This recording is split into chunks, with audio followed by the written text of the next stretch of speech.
Masih lama ya, bro, yang lama. Yang lama kan betul. Kalau di kota 20 tahun lagi lah. Oh,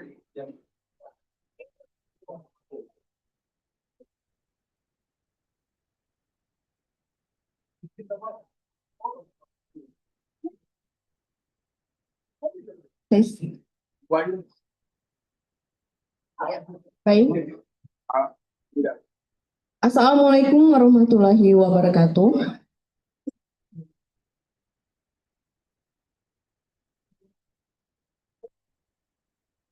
Good morning, ladies and gentlemen. It's my pleasure to welcome you all to the international seminar organized by Master of Law Program, Faculty of Law, Universitas Bengkulu, with the theme Local Wisdom of Conflict Resolution in Comparative Studies.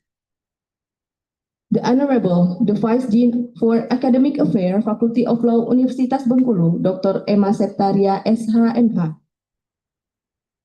The Honorable, the Vice Dean for Student Affairs, Faculty of Law, Universitas Bengkulu, Dr. Antoni Rodian Adnan, SHMH. The Honorable, the Head of the Undergraduate Law Program, Faculty of Law, Universitas Bengkulu, Sonia Ivana Barus, SHMH.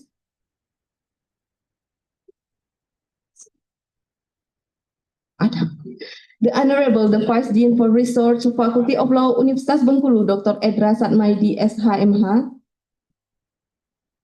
The Honorable, the Head of the Master of Law Program, Faculty of Law, Universitas Bengkulu, Dr. Herlita Erike, SHMH. The Honorable, the Head of the Master of the Notary Program, Faculty of Law, Universitas Bengkulu, Dr. Widya Enrosari, SHMH. The Honorable, the Head of the Doctoral Program, Faculty of Law, Universitas Bengkulu, and also as our speaker, Professor Dr. Herlambang, SHMH. The Honorable, our speaker for Faculty of Law, University Kebangsaan Malaysia, Dr. Muhammad Sayuti bin Hasan. The Honorable, our speaker from Faculty of Law, Taksim University, Ms. Najat Patkis. And the Honorable, our keynote speaker joining virtually from Hokkaido University, Professor Sitaro Ueda. The Honorable, our moderator for today's seminar, Huria Raicita, SHMKN, and also warmly welcome to all lecturers, invited guests, and seminar participants. Before we begin, please allow me to introduce myself. My name is Hafiza Zia, and I am honored to serve as your Master of Ceremony for today's event. We hope this seminar will bring us valuable insights and meaningful discussion to share. Amin. Ladies and gentlemen, may I kindly invite you to rise for the Indonesian National Anthem, Indonesia Raya. Please remain standing.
Please be seated.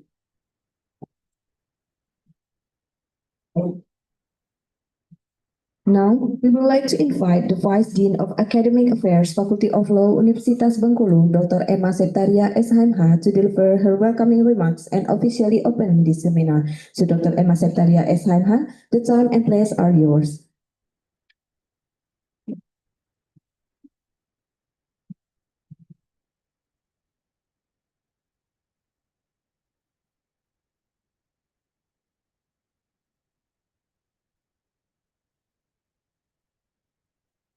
Bismillahirrahmanirrahim. Assalamualaikum warahmatullahi wabarakatuh. Very good morning to all of you. Distinguished guests, ladies and gentlemen. First of all, I'd like to send you regard from our Dean, Dr. Yamani, as he's supposed to stand here and give the opening speech and open the seminar. But since there are lots of agenda outstation, so now he is in Rejang Lebong to strengthen the collaboration between the Faculty of Law University of Bengkulu and the local government of Rejang Lebong. So allow me to extend my warmest greetings to first our keynote speaker, Professor Shintaro Ueda from Hokkaido University, Japan, and our esteemed speakers, Dr.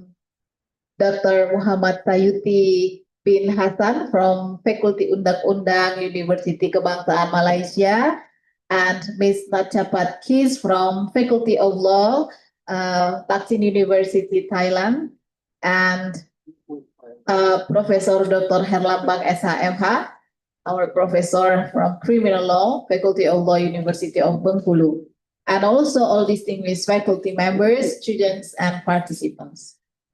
Praise be to Almighty God for it's by God's grace that we gather here today in good health and high spirit, participate in this international seminar under the theme Local Wisdom of Conflict Resolution in Comparative Studies.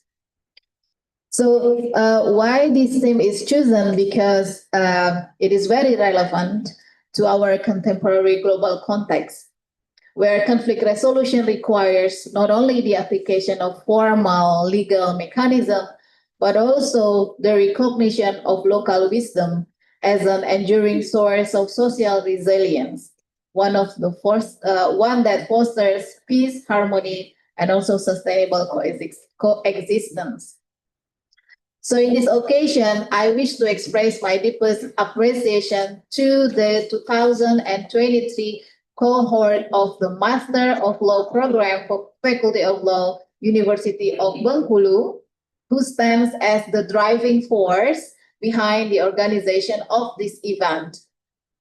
I'm truly proud of your dedication, hard work, and creativity.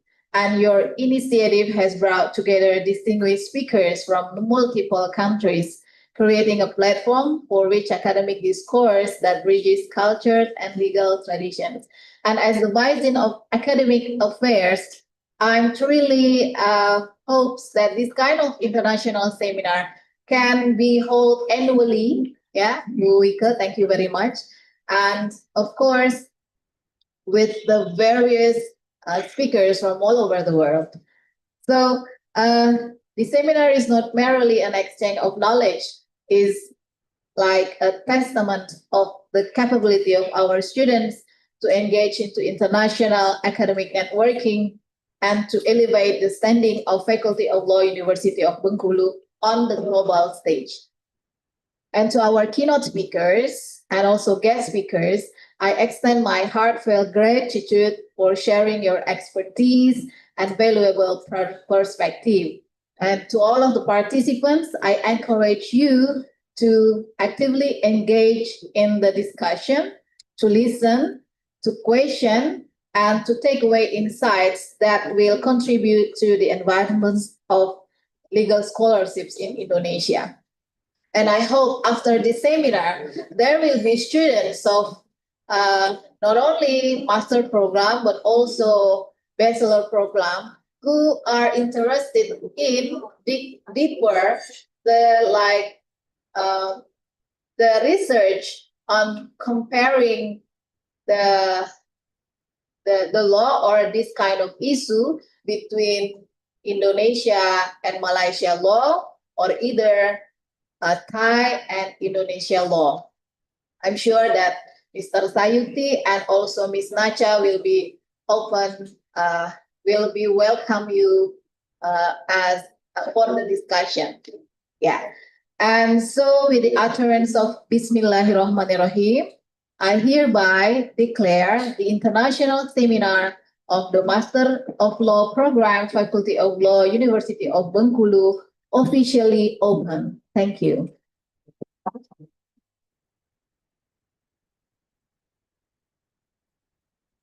Thank you, Mrs. Emma, for the inspiring remarks and for officially opening our event.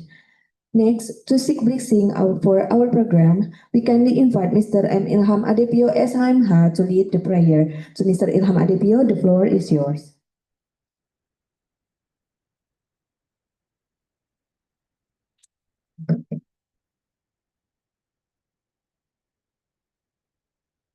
Assalamualaikum warahmatullahi wabarakatuh. Before we begin this morning's seminar, let us take a moment to pray to Allah that this event will be blessed and beneficial for us all. With your permission, I will lead the prayer according to Islamic tradition. Alhamdulillahi Rabbil Alamin, hamdan syakirin, hamdan na'imin, hamdan yuafi ni'amahu wa yukafi'u mazidah. Ya Rabbana lakal hamdu kama yanbaghi li jalali wajhikal karim wa azimi sultanik. Allahumma salli ala Sayyidina Muhammad wa ala ali Sayyidina Muhammad. Allahumma anfa'na bima 'allamtana wa 'allimna ma yanfa'una wa zidna 'ilman. Ya Allah, Ya Rahman, today we gather for the holding of the International Seminar with the theme Local Wisdom of Conflict Resolution in Comparative Studies, organized by the Faculty of Law, University of Bengkulu. Make this occasion a beneficial assembly of knowledge that broadens our scholarly insight, strengthens the bonds of our brotherhood, produces contributions for the common good, and serves as a driving force for the progress of the nation, as well as the well-being of this world and the hereafter. Bestow your blessing upon this activity, Allah. Grant us strength, passion, and sincerity in seeking knowledge and in nurturing the next generation, so that we may attain a good and blessed society, baldatun thayyibatun wa rabbun ghafur, and guide us to the path that you are pleased with. Ya Allah, Ya Karim, grant us beneficial knowledge and give us ease of understanding throughout this event, so that all of us who are present may become people of noble character and intellectual and excellent. Make the knowledge we gain a provision for practicing righteous deeds and for producing scholarly works that benefit others. Rabbana taqabbal minna du'aana.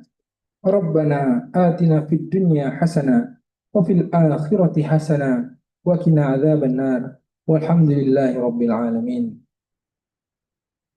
Wassalamualaikum warahmatullahi wabarakatuh.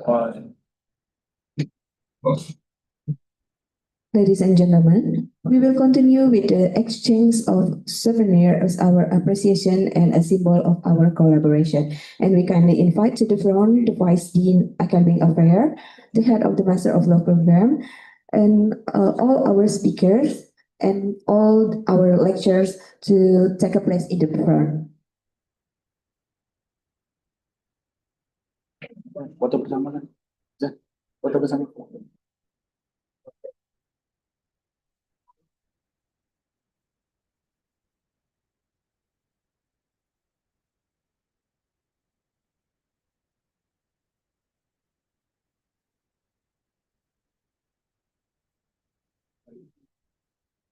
We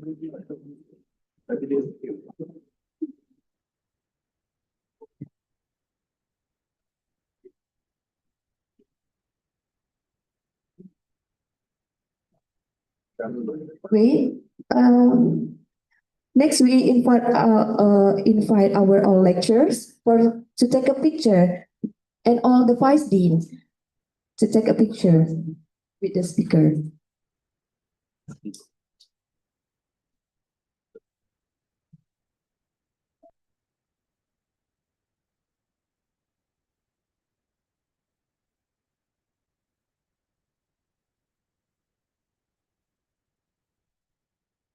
Next, we invite to our participant and distinguished guests to join us for a group photo session. Maybe and the all participants can stand out from your place.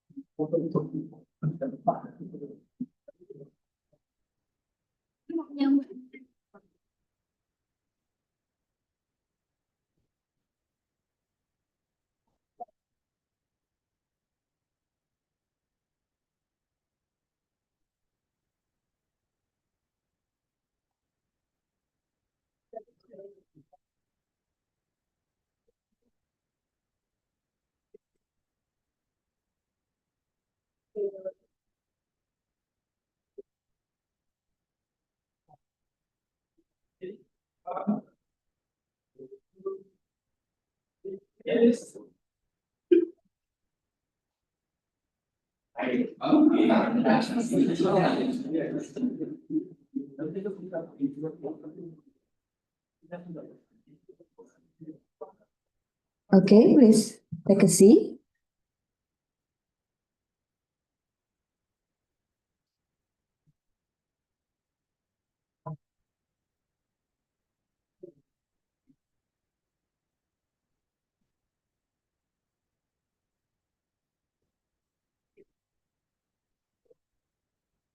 Ladies and gentlemen, yes, we have now come to the highlight of today's agenda, the International Seminar on Local Wisdom of Conflict Resolution in Comparative Studies, organized by Master of Law Program, Faculty of Law, Universitas Bengkulu. And this session will be guided by our distinguished moderator. Therefore, I would like to hand over the session to her. Okay, without any further ado, please give an applause our moderator, Huria Raicita, SHMKS.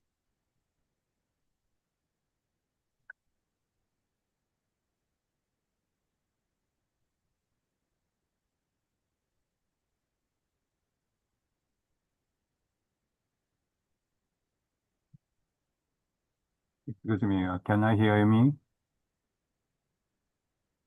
Yeah.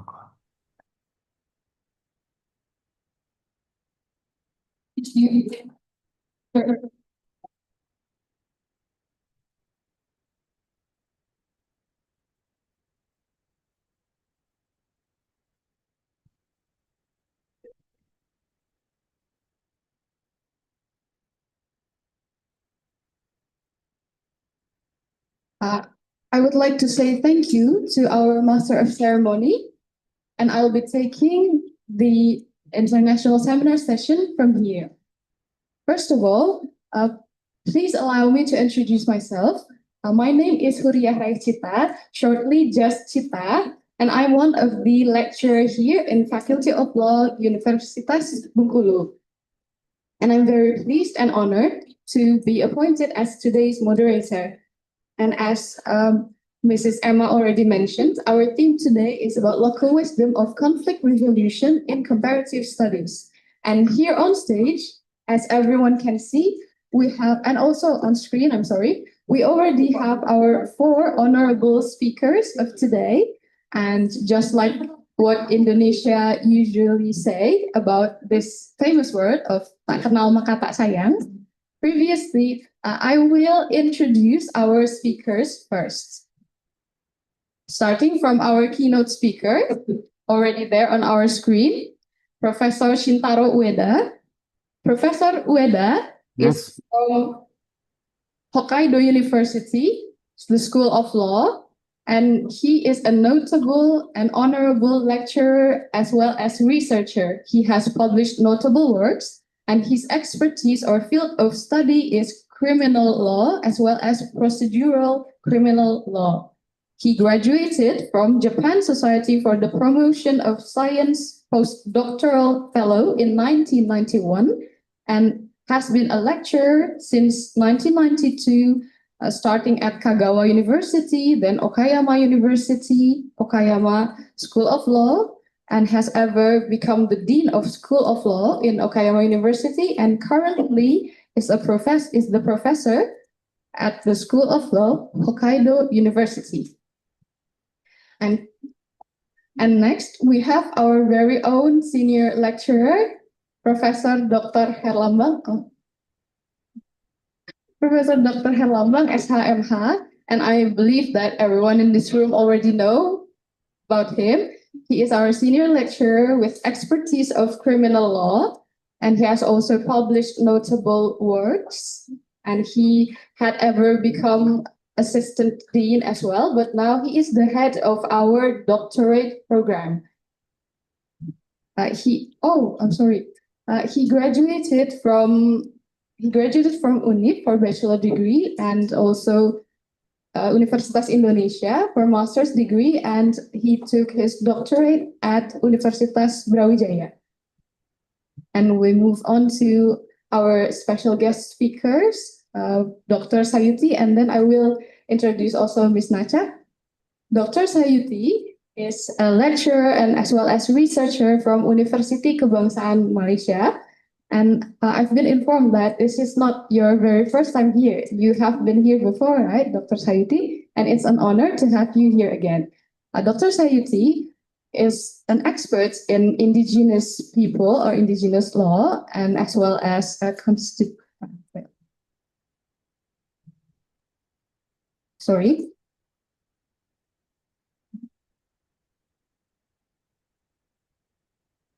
as well as legislative studies, international humanitarian law, and criminal law as well.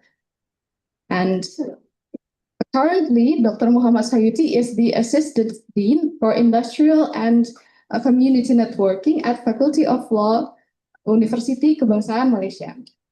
And last but not least, we have our graceful Mrs. Nacha Patkis. She is the current Assistant Dean for International Affairs and Global Competency Development in Faculty of Law, Taksin University, Thailand. And this is also not our first collaboration with Ms. Nacha, but this is her very first time coming to Bengkulu.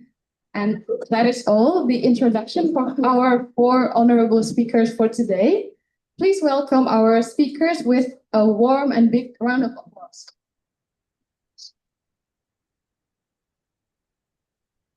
And need I to remind all of you, the honorable speakers and participants alike, since our seminar today is limited by time, we will have about 20 minutes only for each speaker to deliver their presentation, and I will be here to remind should the time is about to end, maybe about 5 or 3 minutes before.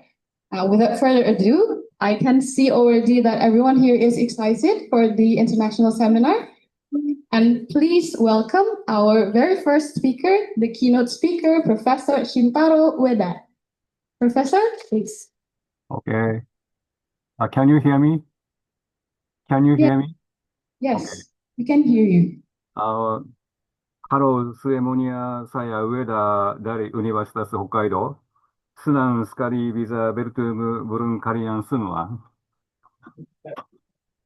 Thank you, Professor. Yeah. So can I start my presentation? Okay. Okay. Okay. Can you see my PowerPoint later? Yes, Professor. Okay, thank you very much. Now let's get started my presentation. First of all, I'd like to express my gratitude to Professor Yamani, Dean of the Faculty of Law at Bengal University, and all the staff members of Bengal University. And I'm greatly honored to have the opportunity to give the keynote presentation at the Bengal University summer seminar. I'd like to express sincerely thank you very much for Professor Harambam, my friend, for providing me with this opportunity. Although my presentation time is very short, so I hope you will find it useful.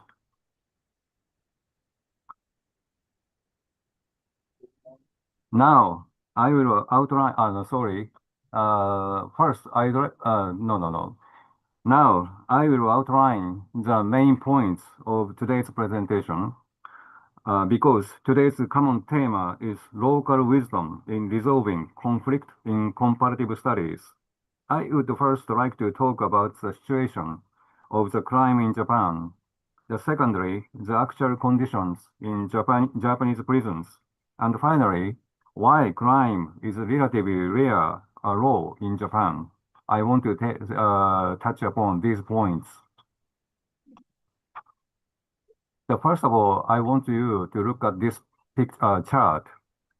This graph shows the number of crimes in Japan and the clearance arrested rate. This pink line represents the clearance rate, the arrested rate.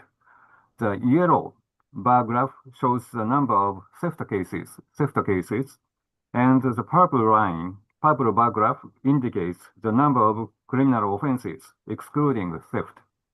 Although the theft cases increased a bit until 2013, it can be seen that in recent years, the number of both thefts and other crimes have been decreasing. The clearance ratio, the arrested rate for criminal offenses, is about 40%. In addition, the number of reported theft cases, approximately 480,000 cases, and the number of the criminal offenses, excluding theft, is about 220,000. So we can say that the Japanese, as a tendency, the number of criminal is decreasing year by year. Next, I will briefly explain the current crime situation in Japan. These charts shows us the number of reported cases, arrests, and arrest rates for criminals, such as homicide, murder, and robbery, and theft, injury, and assault, and so on and so on.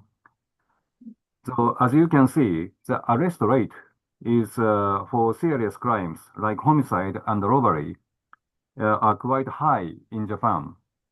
For example, in the murder case, the arrest rate is 99.5%.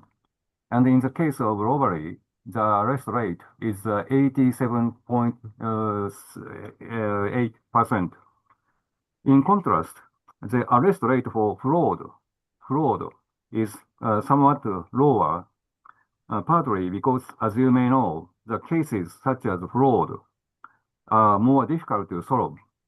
However, even in these cases, Japan's arrest rate are still relatively high compared to other countries. This table shows a comparison between Japan and other countries in terms of the incidence and the incidence rate for homicide cases, homicide murder case. As you see, this data shows that the incidence of homicide in Japan is extremely low. Please compare with the United States. It is completely different. For example, there are figures for 2021. In Japan, there were 285 cases per 100,000 people, which amounts on incident rate of 0.2 per 100,000 people. In contrast, in the United States, there are over 20,000 cases with an incidence rate of 6.8% per 100,000 people. So we can say that Japan is a very, very safety country when it comes to comparing with the United States. And this table shows the number and the incidence rate of robbery case. As you can see, similar to homicide cases, Japan maintains a good situation in terms of both number of incidence rate of robberies, especially when compared to other developed countries. As you see, 2016, the robbery case occurs 2,300, it's about the 2,300, and occurrence ratio is 1.8% per 100,000 people.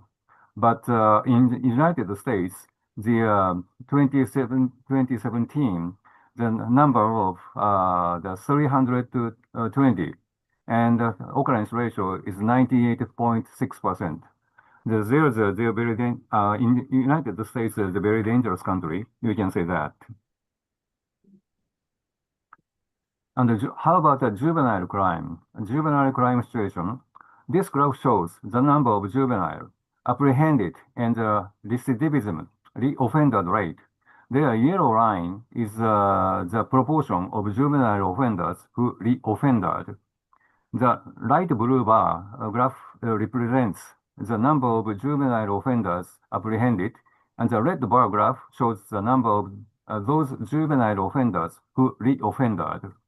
It can be seen that the total number of apprehended juvenile has decreased significantly. Although the reoffender rate is appears high, this is partly a reflection of the overall decreasing in the number of apprehended juvenile. So the reoffender ratio is not so decreasing. Additionally, the Japan's conviction rate is extremely high. Most cases prosecuted by public prosecutors result in convictions. As shown here, the acquittal rate is not guilty rate is 0.2%, while the conviction rate is 99.8%.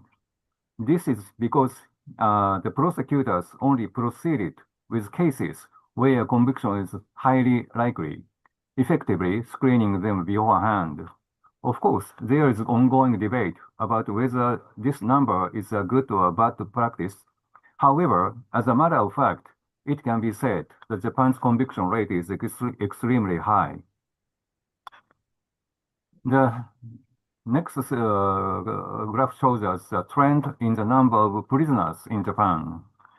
This graph shows the annual trend in the number of inmates, prisoners in Japan. This blue graph represents the number of people admitted prisons, while the green line is a graph indicates the ratio of prisoners per 100,000 population. As can be seen, the number of people admitted prisoners in Japan has been decreased year by year. And besides, the red line graph shows the trend of female inmates, female prisoners in terms of population ratio. It clearly indicates that the number of female inmates, prisoners, is very, very small, 2.3% ratio per 100,000 people. This graph shows the number of first-time offenders, the number of repeat offenders, and the reoffended rate. The yellow line is reoffended rate. The blue bar graph shows the number of first-time offenders, and the red bar indicates the number of repeat offenders. From this chart, we can see that the reoffender rate has been rising year by year. However, overall, both of the number of first-time offenders and the repeat offenders have been decreasing. The fact that the reoffender rate is as high as 47% can be explained by the decreasing in the total number of prisoners, while the number of repeat offenders has remained relatively constant, resulting in a highly reoffender rate. So I want to say the estimate to the criminal justice system in Japan. Evaluating Japan's criminal justice system, it can be said that the public safety is well maintained and the high conviction rate ensures appropriate punishment. In other words, from a quantitative perspective, the system can be regarded as highly commendable, useful. As for the situation in prisons, it can be pointed out that in recent years, due to the decline in crime, the number of prisoners have been also decreased significantly. So in Japan, with some exceptions, it is generally rare for a woman walking around at midnight to encounter murder or robbery. Therefore, I think it can be said that Japan is a safety country compared to other developed countries such as the United States or United Kingdom. Now let us consider why the crime situation in Japan is good. I believe there are several reasons. First, the operation of Japan's criminal justice system functions effectively. In other words, the series of judicial processes from crime investigation to prosecution and trial works smoothly. Secondly, the social rehabilitation programs for prisoners in prisons also function well. This can be seen from the fact that the number of inmates, prisoners, has been decreasing year by year. And finally, thirdly, we can point that the national character of the Japanese people. In fact, I think this may be the main reason why crime is relatively low in Japan. However, it is difficult to briefly explain the Japanese national character or the characteristic of Japanese society because they are deeply connected to Japan's history and culture and way of life. But let me give a familiar example to explain the characteristic of Japanese people. Please look at this photo. Take a look at this photo. It shows us people in the United States attacking stores and looting goods. As you may know, during some kind of demonstrations or disasters, there are occasional incidents where people take advantage of this situation to break into shops and steal items in America. This photo is the same. As you can see in this photo, the crowd, the people is looting goods from the shops by taking advantage of the confusion. Yeah. But look at this photo. It shows us people on the Japanese train platform waiting in an ordinary line to get on the train. Nobody breaks the line or pushes ahead to get on the train. The photo is the same content. It shows Japanese people lining up in ordinary manners on a train platform in Japan, waiting to get on the train. So from these photos, I think we can understand the following. I think that the Japanese people generally dislike conflict, adjust their behavior to fit in with others, value orders, and follow rules. While there are exceptions, of course, there are exceptions, this character of Japanese help explain why crime is relatively low in Japan. However, it should be noted that I do not mean to suggest that the Japanese people are inherently gentle and peaceful, or that the Japanese society is superior to American society. Japan also has its own social problems.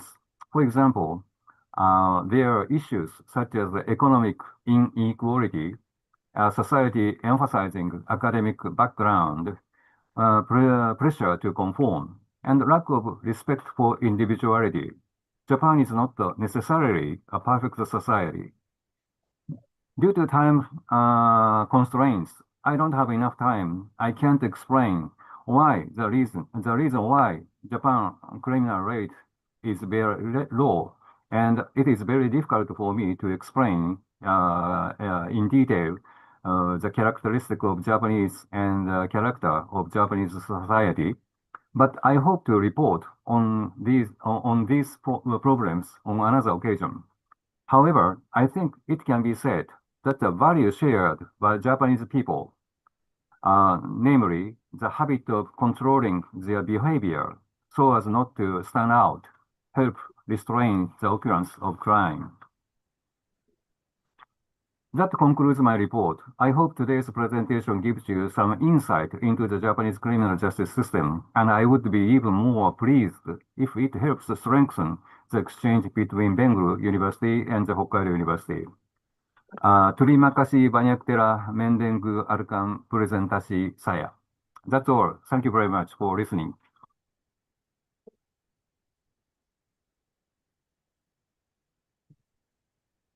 Thank you very much, Professor Ueda, for the brief but very insightful lecturing and as well as presentation.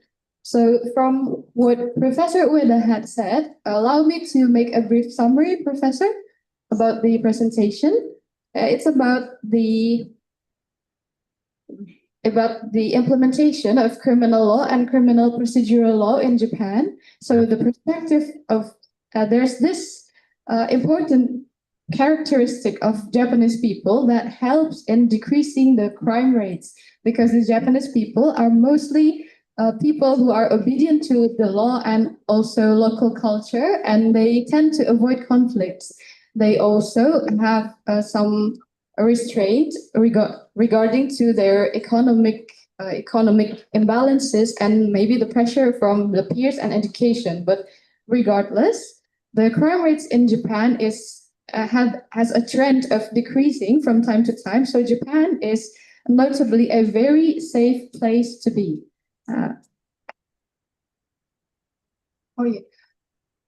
Professor, as much as we are grateful to have you here, we also know that maybe you have other activities or maybe other lectures you have to attend to. If you cannot stay here until the end with us, we understand, and you can leave first.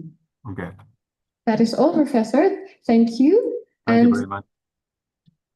And we shall move on to our next speaker. Okay. Please welcome our next speaker, Dr. Sayuti. Please give applause, Dr. Sayuti.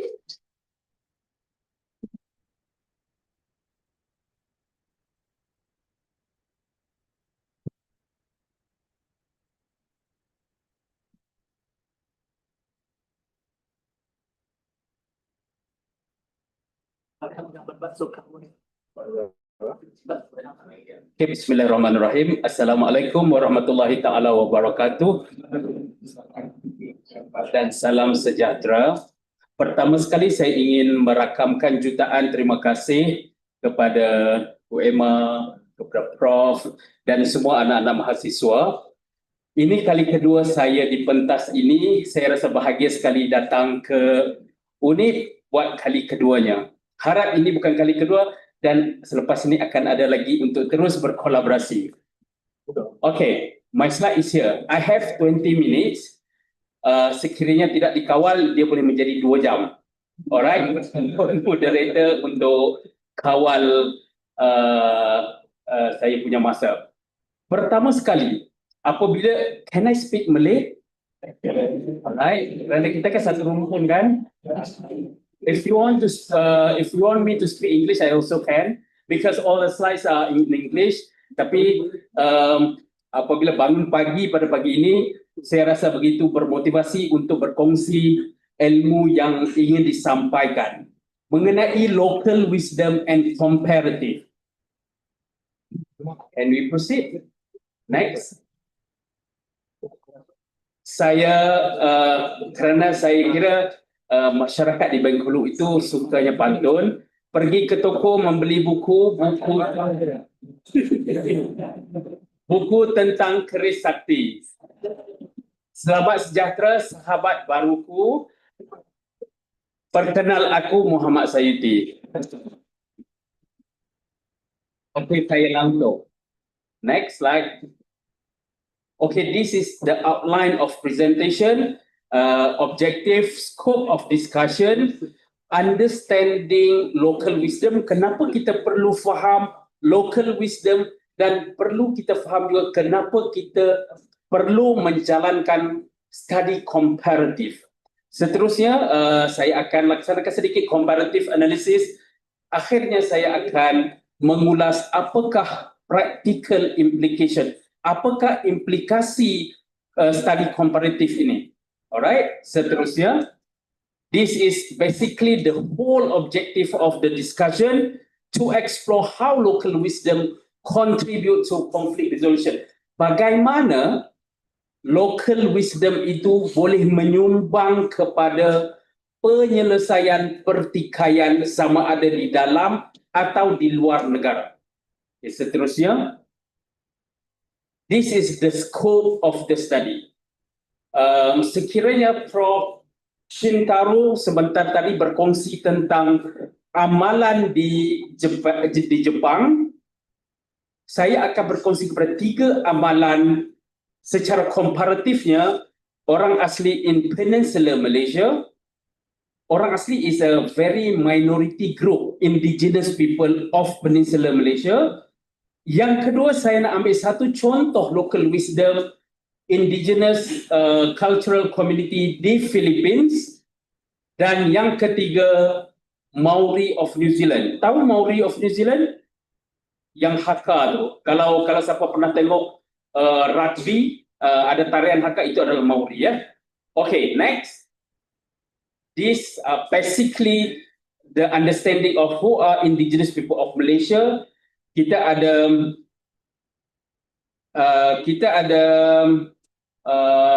orang asli, only 0.5% of total population in Malaysia. Very small group, but very significant to protect.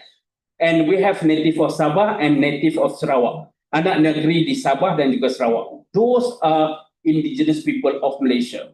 Why I highlight here? Because saya nak kaitkan itu dengan local wisdom. Next.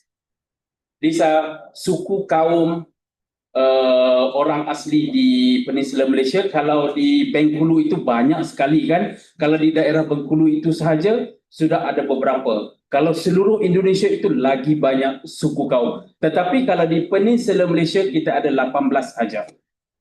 Which setiap itu ada bahasanya masing-masing. Okay, next. Kenapa kita perlu adakan conflict resolution dalam community? Kenapa perlu ada penyelesaian pertikaian? Yang pertama, untuk memastikan keharmonian di dalam community. Yang kedua, untuk mengembalikan, sekiranya ada masalah, untuk mengembalikan keamanan tersebut. Dan yang ketiga, untuk memastikan pihak yang, kalau di sini mangsa ataupun pihak yang terdakwa itu melakukan membayar pampasan ataupun hukuman. Alright, next. This is the crux. This is the most important part to understand local wisdom. This is my understanding of local wisdom. In short, apakah itu local wisdom? Ramai orang bercakap tentang local wisdom. Kalau di seluruh Indonesia ini, ramai orang bercakap tentang local wisdom. Kalau tadi national anthems of Indonesia, ada tak local wisdom di situ? Banyak sekali. Disyarat dengan local wisdom. Kalau tengok nilai-nilai di dalam bibit-bibit lagu national anthem itu sendiri, syarat dengan local wisdom. Kalau tengok paparan video di dalam national anthems of Indonesia itu, syarat dengan local wisdom. Dengan kreatifnya, dengan wajahnya, dengan pelbagai aktivitas di dalam video yang berdurasi 2 minit itu, syarat dengan local wisdom. Justru, apakah itu local wisdom? Refers to knowledge, practice, values and norms that have developed within a particular community over time. Ini adalah nilai. Kalau nilai, dia bukan berlaku pada hari ini. Dia telah pun berlaku sejak dahulu lagi, sehingga ia menjadi satu adat, sehingga ianya menjadi suatu praktis ataupun amalan masyarakat setempat yang kita tidak boleh abaikan di dalam penyelesaian pertikaian. Faham itu kan? Alright, next. key aspect of local wisdom include kerana pembentangan saya itu fokus kepada indigenous kan. Jadi key aspect of local wisdom include cultural and indigenous roots. Perlu faham sisi budayanya dalam menyelesaikan sebarang pertikaian. Perlu fahami apakah sisi budaya, apakah nilai budayanya. Yang kedua, practical problem solving. Penyelesaian pertikaian yang ingin disampaikan itu haruslah praktikal. Seterusnya haruslah etik, tidak boleh bertempung dengan amalan yang lain. Adaptive and sustainable. Sustainable is very key. Sekarang ini semua orang bercakap tentang sustainable development goal. Pastinya local wisdom itu juga menyasarkan untuk mencapai sustainable development. Dan yang terakhir adalah oral transmission of the community. Ia amalan sejak dahulu lagi sehingga kini. Next. Okey, ini adalah amalan yang pertama yang saya mau kongsi, bodong sistem. Bodong sistem ini, bagaimana saya tahu mengenai bodong sistem? Pada tahun 2011, am I too fast? No. Difahami kan? Alright. Okey, pada tahun 2011 sewaktu saya melaksanakan kajian ataupun research mengenai indigenous people, saya telah menjalankan kajian lapangan di Philippines. Secara spesifiknya saya pergi ke Cordillera region, the further up of the Philippines. Saya mendapati ada satu amalan dinamakan bodong. Bodong itu apa? Bodong itu adalah satu amalan masyarakat indigenous di Philippines, di Cordillera. Sekiranya berlaku pertikaian ataupun berlaku konflik, orang tua akan memanggil kedua-dua belah pihak. Orang tua itu bermaksud ketua adat mereka akan memanggil kedua-dua pihak untuk berbincang dan menyelesaikan pertikaian itu. Kenapa ini harus penting? Kerana sekiranya tidak ditangani dengan baik, ia akan menjadi pertikaian yang berlanjutan. Maka ketua di sini memainkan peranan yang sangat penting. Bodong is a traditional peace pact.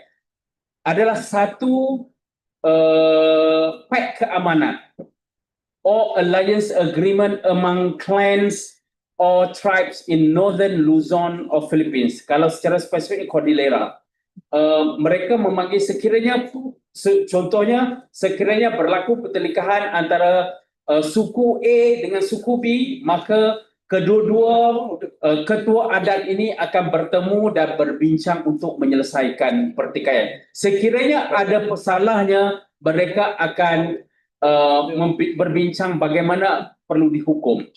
Pastinya akhirnya keharmonian antara kedua-dua tribe suku ini dapat dikembalikan. Alright? It serves to prevent and resolve conflict. Tujuannya adalah untuk menyelesaikan pertikaian. Dalam konteks ini, apakah kepentingan local wisdom? Di sinilah bagaimana kedua-dua pihak yang terlibat ini menggunakan nilai budaya untuk menyelesaikan pertikaian. Alright, next. Ini adalah intipati kepada bodong peace pact. Dia berlaku inter-clan peace, bermaksud pertelagahan antara dua suku. Kemudian prosesnya adalah perbincangan, ceremonial pact dan compensation. Pihak yang melakukan jenayah tersebut perlu membayar pampasan ataupun perlu dihukum. Dan socially enforced dan restorative approach. Okay, next. Maori idea of justice. Ini adalah kajian yang kedua di New Zealand, Maori. Pada tahun 2013, saya ke New Zealand juga menjalankan kajian lapangan. Di New Zealand, saya kira saya tak sure di Indonesia, tapi kalau di New Zealand, akar budayanya sangat dititik beratkan. Apa maksudnya? Saya bagi satu contoh. Tahu tarian Haka sebelum perlawanan rugby, sekiranya tidak dimaklumkan itu adalah tarian Haka, tetapi mereka yang tampil di padang menari tarian Haka, kita tahu tak mereka itu daripada New Zealand? Pastinya kita tahu kan? So itu menunjukkan nilai budaya yang sangat tinggi sehingga dikenali seluruh dunia. Dan Maori mempunyai konsep dan understandingnya tersendiri mengenai justice, mengenai penyelesaian pertikaian. Kita lihat, justice is a relational, not punitive. Untuk menegakkan keadilan itu tidak semestinya menghukum. Kalau Western concept of justice, yang bersalah itu harus dihukum, harus dipenjara. Tetapi the certain aspect ataupun di setengah budaya, hukuman itu tidak semestinya menghukum, tetapi harus dirawat. Alright? Cultural value underpins justice. Dalam masyarakat Maori, budaya itu merupakan tunjang kepada penyelesaian pertikaian. Budaya harus diangkat, harus ditonjolkan dalam penyelesaian pertikaian. Spiritual and cultural legitimacy, dan ianya berbeda sekali dengan Western concept of justice. Cultural rootness ensure effectiveness, kerana amalan apabila dia mengangkat budaya itu, penyelesaian pertikaian dapat berlaku dengan baik dan berkesan, dan sehingga dia memberi implikasi kepada hubungan antara culture. Seterusnya,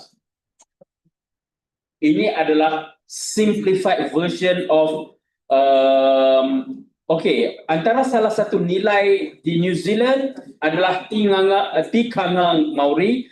Kalau dalam masyarakat Maori itu ada banyak prinsipal mereka, contohnya tikangang Maori, dan mereka ada sistem mereka sendiri yang menghargai, yang memastikan keadilan dan sebagainya. Dan kalau nak laksanakan kajian perbandingan, contohnya anak mahasiswa membuat kajian tentang restorative justice. New Zealand antara yang terbaik untuk dibuat kajian perbandingan, comparative analysis. In fact, berhubung dengan Maori ini, restorative justice, amalan budaya itu lebih keterhadapan berbanding restorative justice. Kerana amalan budaya mereka, contohnya tikangang Maori ini, boleh mengusulkan usaha reform kepada restorative justice. Next. Ini di Malaysia.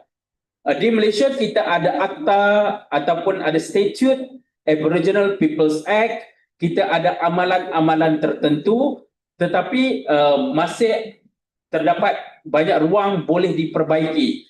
Cumanya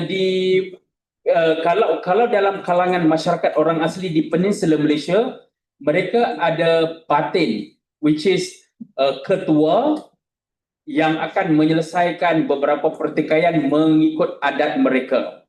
Kalau di Sabah dan Sarawak, mereka ada native court. Mereka sekiranya berlaku pertelagahan, contohnya dalam perkahwinan, mereka akan bawa isu itu ke native court. Sekiranya berlaku pelanggaran hukum, mereka akan bawa ke native court. Alright? Itu adalah amalan di Malaysia secara umumnya. Next. Ini adalah comparative. Kenapa perlu ada comparative analysis? Mungkin saya boleh tanya, kenapa perlu ada comparative? Kenapa perlu ada kajian perbandingan? And kenapa perlu ada seminar comparative studies? Ada any volunteers to answer? Ya. Who wants to give an answer or perspective? Are free? We have time. Kenapa kita perlu adakan comparative analysis? Okey, tak apa-apa. Saya tanya, saya jawab. Okey. Kenapa perlu? Kerana untuk menambah baik, to improve our legal system, to do reform in our local context. That is the purpose of having comparative analysis. Sekiranya kamu compare, kamu lebih baik daripada yang di-compare, itu tiada gunanya. Right? Contohnya, Indonesia itu bagus sekali tentang contohnya hukum mengenai adat, contohnya ya. Dia bagus sekali, amalannya bagus, hukumnya bagus, wujudnya statutes ataupun akta bagus sekali. Dan you compare with Malaysia, and to certain extent Malaysia itu sedikit di belakang. Apa gunanya kalau compare? Kalau kamu lebih bagus. Sepatutnya comparative analysis sepatutnya dibandingkan dengan negara yang lebih baik, amalan yang lebih baik. Right? Kenapa pentingnya comparative di sini? To improve Indonesian law on this aspect. Dalam kajian perbandingan saya compare Philippines dan juga New Zealand in the aspect of indigenous people kerana there are ways to improve indigenous law in Malaysia. Kenapa saya tidak compare dengan, for example, saya tidak compare dengan Thailand? Kerana kedudukan undang-undangnya tidak sama, contohnya. So, in order for you to compare, you have to know the objective of comparative analysis. Komparatif tidak semestinya dilakukan antara negara ke negara yang lain. Itu one way of doing it. Komparatif juga boleh dibuat komparatif antara local law with international law. You study on the compatibility. We move to the next slide. Okay, next. Komparatif juga boleh berlaku antara Indonesian law with Islamic law. Contohnya, kerana Indonesia itu, Muslim Indonesia adalah Muslim teramai di dunia. Mungkin boleh juga dibandingkan aspek cultural dan juga Islamic law. Tidak semestinya compare Indonesia with Malaysia, Indonesia with Thailand. Tidak semestinya. Juga boleh berlaku komparatif antara nilai budaya dan nilai Islam. Kerana dalam penyelesaian pertikaian, to certain extent, certain culture conflict with Islamic law. Bagaimana nak mengharmonikan antara keduanya? Right? Kerana dalam Islam itu pastinya ada konsep justice, keadilan, ada konsep rahmah, ada konsep reconciliation ataupun sulh. Dan kalau di Malaysia contohnya kita ada syariah court, kita ada sekiranya berlaku perceraian, berlaku perkahwinan perlu didaftarkan dan perlu merujuk ke syariah court. Kerana dia sudah ada proses, juga boleh dibandingkan, ya.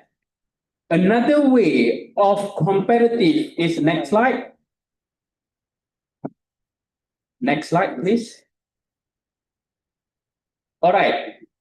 Juga boleh dibandingkan dengan norma human right internasional ataupun ASEAN value of human right.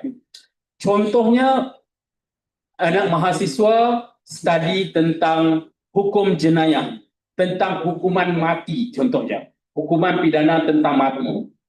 Adakah ia selari dengan hukum human rights ataupun hak asasi manusia? So itu juga adalah kajian comparative study. Saya conclude semula, kajian perbandingan tidak semestinya antara negara ke negara yang lain. Sistem perundangan itu juga boleh dilaksanakan secara perbandingan. Okay, one more thing, kenapa aspek human right juga boleh dilihat kerana dalam penyelesaian pertikaian, aspek human right juga perlu dititik beratkan agar tidak bercanggah dengan voluntary participation, tidak bercanggah dengan konsep of fairness, protection of vulnerable group dan sebagainya. Akhirnya kita mengangkat ensure traditional system do not violate the rights of the peoples or the rights of indigenous people. Next. Hasil daripada kajian perbandingan ataupun comparative analysis tadi, ada beberapa implikasi yang kita boleh usulkan. Yang pertama adalah kita boleh mengusulkan policy relevance. Bagaimana sesuatu kajian perbandingan itu boleh mengusulkan penambahbaikan kepada polisi. Contohnya, dalam bodong sistem tadi, sekiranya amalan tersebut ada di Indonesia, mungkin boleh ditambah baik melalui perlu dikodifikasikan sebagai hukum. Yang kedua, conflict prevention. Sesuatu komparatif itu akan menjadi lebih baik sekiranya amalan sesuatu budaya itu dapat prevent the conflict at the very beginning. Sebelum konflik itu berlaku, kita dah prevent at the very beginning. Yang ketiga, community cohesion, strengthen social bonds and cultural identity, dan akhirnya ia menjadi guideline for states untuk integrate traditional knowledge, Sharia principle and human right for holistic conflict resolution. Next. Okay, sudah habis. Conclusion. Alright, local wisdom offers restorative, culturally grounded conflict resolution, and it will be effective when integrated with national law, Islamic value and Sharia principle and human right principle, and comparative perspective highlight best practice and legal harmonization opportunities. With that, thank you very much. Assalamualaikum warahmatullahi wabarakatuh.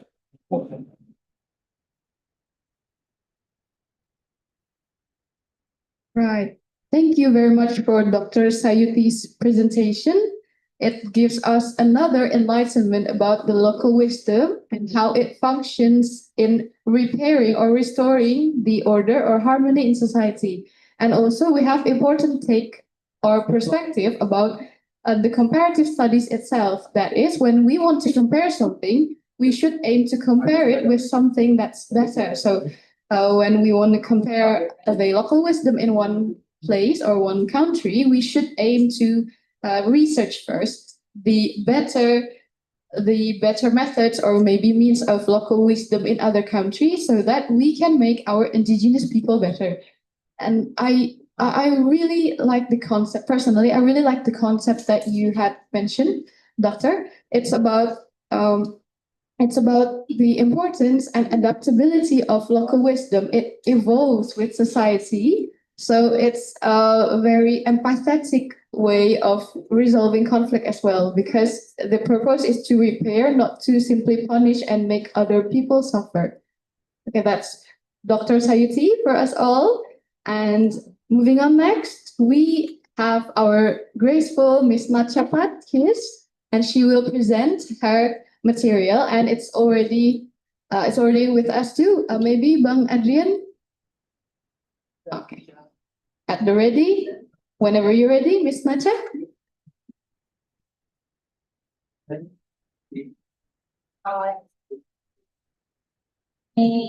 Selamat pagi. Good morning, distinguished professor, colleague, anyone here, our students who are from bachelor degree here, undergrad. Mostly it's master degree, right? Everyone, okay, it's very great honor for me here. This is my first time in Indonesia, and of course, first time in Bengkulu also. It's very, very excited to join this international seminar with the topic of local wisdom on conflict resolution in comparative studies. So in this topic, I think it's very interesting because why interested is for myself when I'm seeing this topic, I think is importance to learn about local wisdom and how local wisdom to interpret for the justice system, right? So, okay, next slide, please. For the background, I want to talk about the background of local wisdom. Maybe we have to consider about the importance of conflict resolution in multicultural society. I think here also multicultural, right? Same in Thailand, multicultural because we are like Christian, Islam, and also Buddhism. So we are living diverse, multicultural, and rooted in deeply of customary and tradition. So, and we have to thinking about local wisdom, the meaning of local wisdom in your perspective. Maybe after speech already, maybe anyone here can share to me about the meaning of local wisdom, okay? So, and the next, I want to talk about restorative and community-based justice because it's like local wisdom enhanced to be in the justice system. Not only local wisdom from Buddhism, Islamic, they are not isolated. Rather, they also into justice system. Yeah, and for the relevant to Asian and global academic discourse, that's why I think this topic is interested and in case you need to comparative study, writing the thesis also, right? Okay, next slide, please.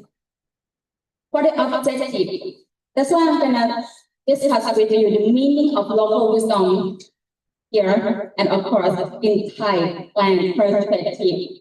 And Thai case study, how they integrated justice system and local wisdom together. And compare Indonesia, Japan, Malaysia, because today we have a keynote speaker from Hokkaido University, right? And and also Indonesia and here. So this means if we know, we have knowledge from all of the country, we can compare. I mean, everyone can compare and develop for a thesis.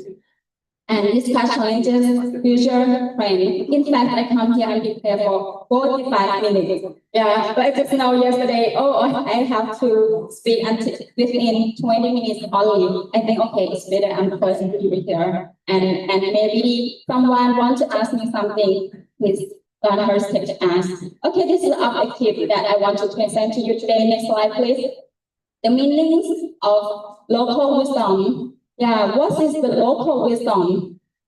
In Thailand, the local wisdom is mean community-based knowledge and practice. Sometimes they practice in the community or long terms ago, like customary, it's like tradition. So, and after that, everyone in the community endorse to do it. And everyone participates to conciliation or meditation. So it's we call like local wisdom is from knowledge and practice from the people in community. Right? So and the rooted in cultural, I think it's important because even in Thailand, we have main four parts: the northern, the middle, and the southern of Thailand. So the most in the middle of Thailand, around Bangkok capital. Even in Thailand, we have four parts. It's like diverse, cultural also. Even in Thailand, so that means we have rooted in cultural is different. Yeah, and of course religious. Mostly in Thailand, main religious is Buddhism. But in the southern of Thailand, mostly Islamic. I was born in Yala. So I was born and grew up in Islamic area. So I can speak just a little bit of Malayu, but the accent is different here, right? So and you can see I grew up with diverse, cultural, because I was born in Yala and grew up just only young age and then move again. I can learn is there was multicultural is different and how they adapt with the justice system and traditional value. Traditional value is depend on area also. As I told you before, in Thailand we have main four parts. In the northern is different. In the southern is different. Yeah, not only normal tradition. For speaking also, some wording is different. So that means I'm gonna tell you the effective of community, right? If we have strong community, we are very close, like a leadership of the village, can control everyone, can support everyone. If someone have any some case, criminal case, you have to go to the court of justice every case or not, you think? So that means maybe if it's possible to cancellation, like meditation in the first stage, maybe it can be stop the case to the court of justice. So that's why I'm saying about the influence of community in everywhere in Thailand. Okay, so what is the local wisdom that I told you the last topic, adapted to local context and needs? So, in fact, this have already occurred in community, in everywhere, even here, right? This is already occurred, but we know or not that is local wisdom and how we adapt it with daily life to resolution about any case or disputes. Okay, next slide, please. So Thai value in conflict resolution. In Thai, we love harmony and social peace. So that means someone know that we never colonize any country, right? So, but if we never colonize with any country, we also have this advantage about our English language, because we speak only Thai, right? So even how to say, education, of course, but I mean student in university, only in the national college, something that they can speak English well. So yeah, but the advantage, we never colonize and we love harmony, we love social and peace. Yeah, but if someone fights, we have to respond, right? Yeah, but I value how to conflict resolution. For resolution in this case, doesn't mean we don't want to fight. If we can choose, we try to stop this deal is better. We try to talk each other how we can solve this problem. That we can say that is Thai value, from basically. So, and the next Thai value in conflict resolution is respect for elder and hierarchy. I think it's same, right? Here, we very respect for the elder person. Yeah, because I think around Asian, in this region, we are almost same. Yeah, we respect elder person, and that means in every village, every community, if some minor younger people or who are in the member of village do something wrong, like a criminal case, but the elder person say, hey, please come, what did you do? Please apologize or something like some kind of conciliation. That is Thai value that they respect. and they try to listen to the leader of the community. Yeah, I think it's important of Thai value that related to this topic, because this topic is local wisdom to resolving for any conflict, not only criminal law, right? Especially criminal law, but civil law also. Okay, so the Thai value in conflict resolution is space saving and compromise. Yeah, as I told you, it's same.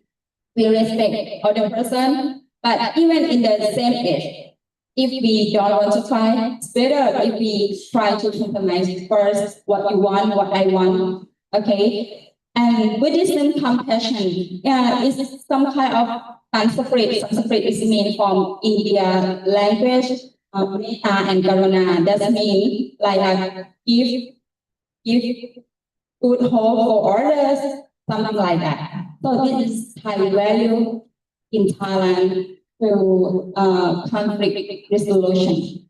Next slide, please. As I told you before, for Thai value about this, cannot isolate. So, and integration with legal system, because everyone is student in faculty of law.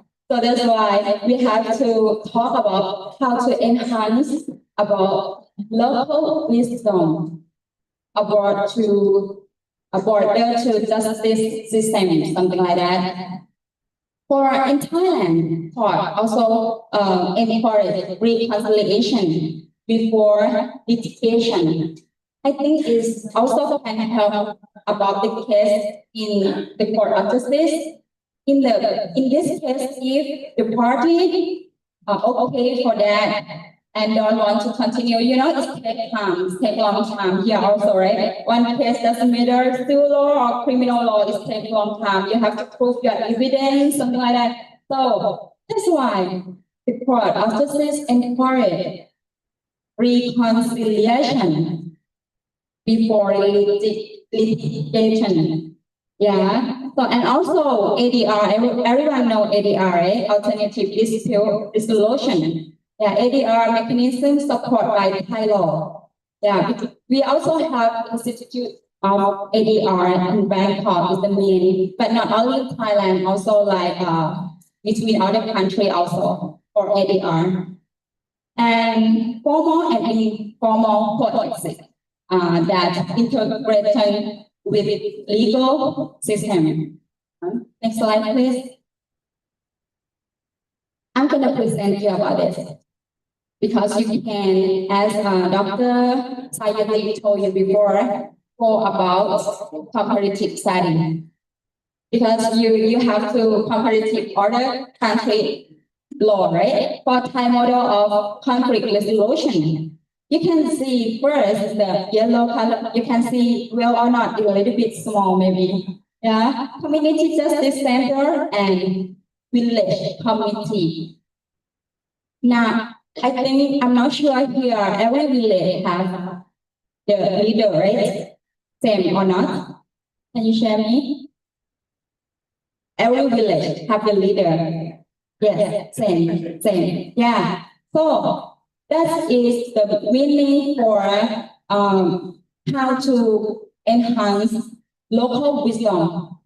It's come from, in fact, it's already had by itself, it's occurred already by community because they respect about the leader of village, right? And not only that, it has leader and it has committee also. So that means they not only control or you wear anything, not only that, but in case have any disputes between any party in the member of village, they have to solve this problem and conciliation, as I told you.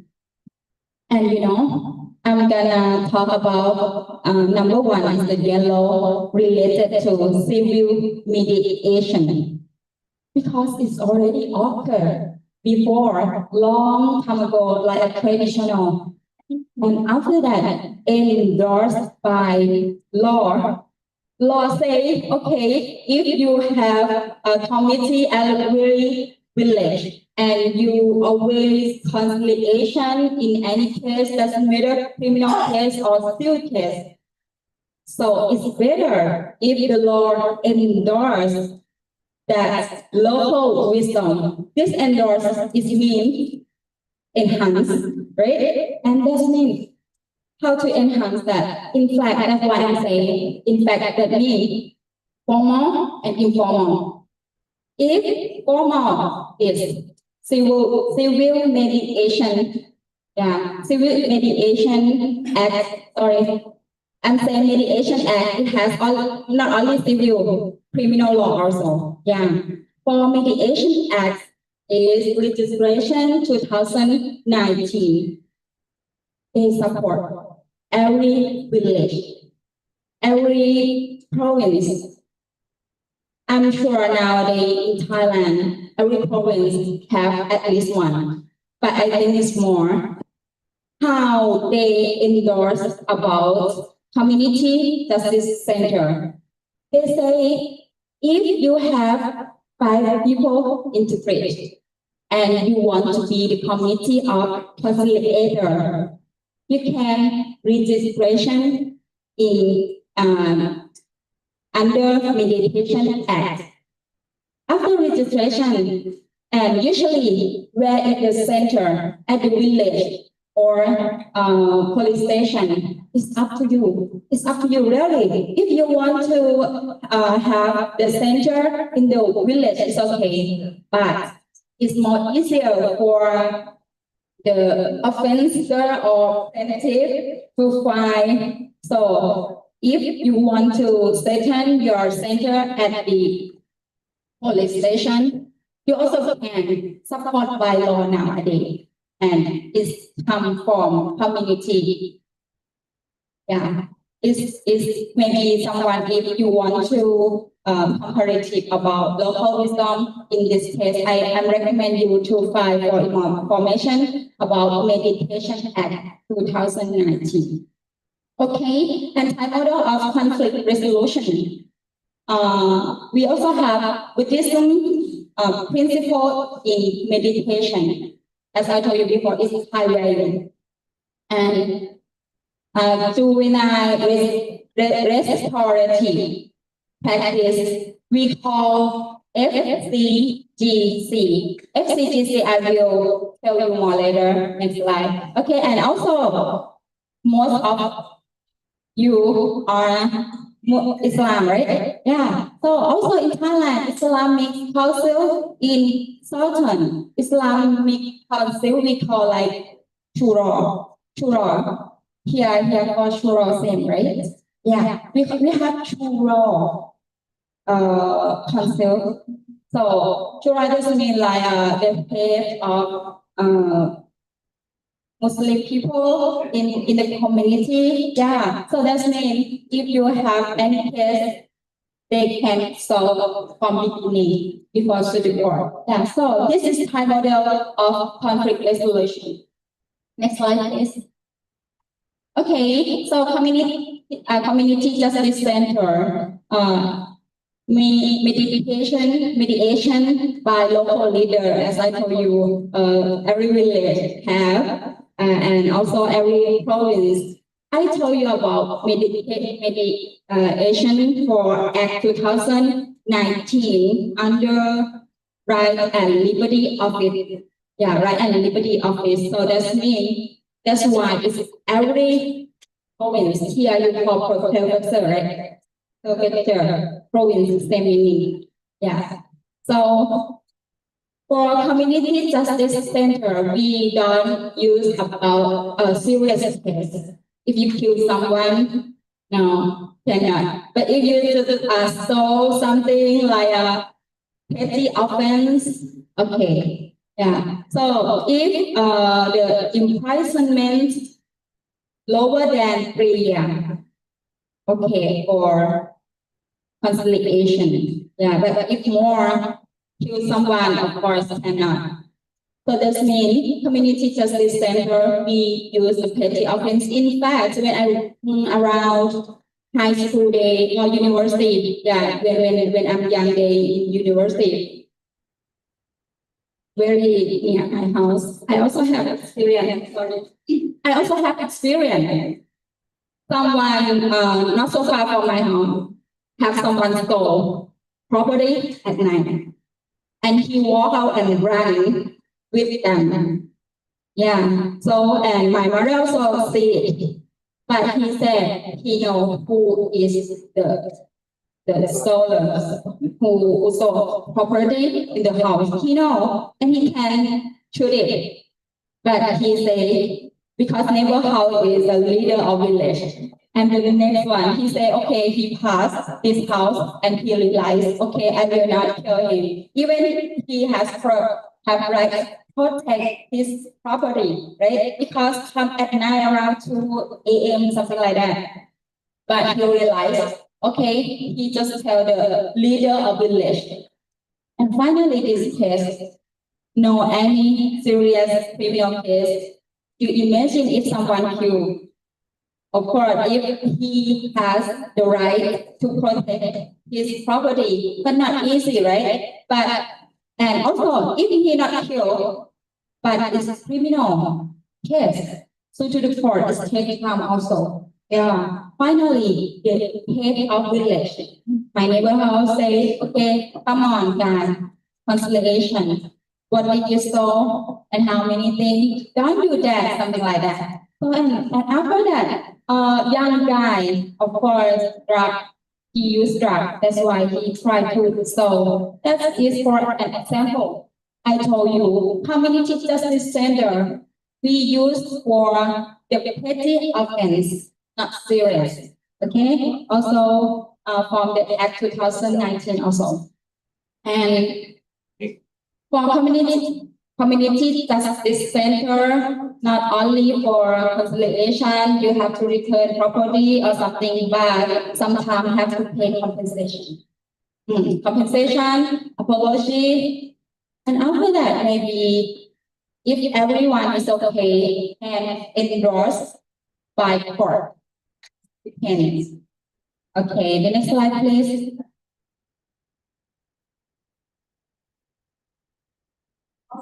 Sorry.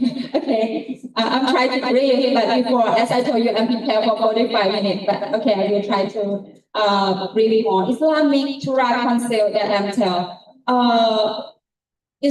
We call like local wisdom. I'm gonna talk about Islamic, Buddhism, okay, and this I cannot isolate by itself. We try to adopt in because we are in civil law, same, right? Here also civil law. That's why we try to adopt and legislation and act in the act now, and can everyone can see that enhance from local wisdom to the law. So Islamic Sharia, you know, like religious scholars or most committee also have. Yeah, it's very influenced in the south of Thailand, especially Yala province, Pattani province, Narathiwat province. Yeah, so that area, I think around 90%, they are from Muslim. Yeah. So, and about family disputes of the glory and integration of Islamic principle and Thai law. I think, if you know well, in fact, for civil law, we use all of the country, but only for family law, inherited law, only for province, we use Islamic law. Yeah, that's why Islamic law also important for solve some problem, some case in Thailand also. Okay, next slide, please. What is principle in justice? We call like threefold training. Sin, Samadhi, Panya. Sin is in the rule that everyone have to practice. Samadhi is mean like a wisdom, same meaning. Yeah. Samadhi is like concentrate. Yeah, concentrate, you have to concentrate. And also panya. Panya means wisdom. Concentrate or try to, how to say, if you have any problem, don't be shocked about this. You have to focus and try to keep it on, something like that. Okay. For loving kindness, compassion, joy, equanimity, the same. Panya and community, the same meaning. And the last one, forgiveness and reconciliation based on Buddhism also, because we need social harmony. Okay, next slide, please. Family group and community group conference, that's what I told you before, FCGC. In this case, we adapt with juvenile offender, with team, family, police, and community. So I have Thai case before 14 years boy, so electric shock. Yeah. So, and of course, it's criminal case, but finally, they adapt about conciliation process. Finally, offender apologize, accept by victim. So FCDC can help a lot. Yeah, it's a process that enhance from local wisdom. So if everyone agreement, in this case, this guy community service at most also most. Yeah, and it also have research. And how about local wisdom like this? If we have conciliation for juvenile, for minor people that do some illegal, recidivism reduced to 4% around that. Okay, so next slide, please. So I think I will go very fast. This is very important. Mediation Act 2019 nowadays, not only civil, criminal also. Yeah, so as I told you, if criminal can stop before to the court, this can help a lot for peaceful. Okay, next slide, please. And regional comparison. I'm trying to compare about local wisdom in Indonesia. You adopt law and customary meditation, right? And we are civil law the same. We adopt law. And Japan also conciliation, restorative, policing, and for Malaysia, Islamic family and medication. Okay, next slide, please. So it's last one. Strength of Thai local wisdom, because I think we have a strong community participation because we have community and the leader of village and emphasis on harmony and reintegration and reduce recidivism in juvenile case. Yeah, that's all. So the last one is finished. Next slide, please. Oh, okay. This one just a little bit challenge that we have to balancing local custom with the rule of law, ensure fairness and naturality of litigation, and protecting rights of women and children. Okay. I think next slide and you can see we have policy how to implementation for Asian. Okay, and next slide. With ADR, right? This is the last one. Justice for harmony, law, culture, and community in Thailand. This one, sorry. Oh, okay, I think time is over. Thank you very much, and I hope everyone.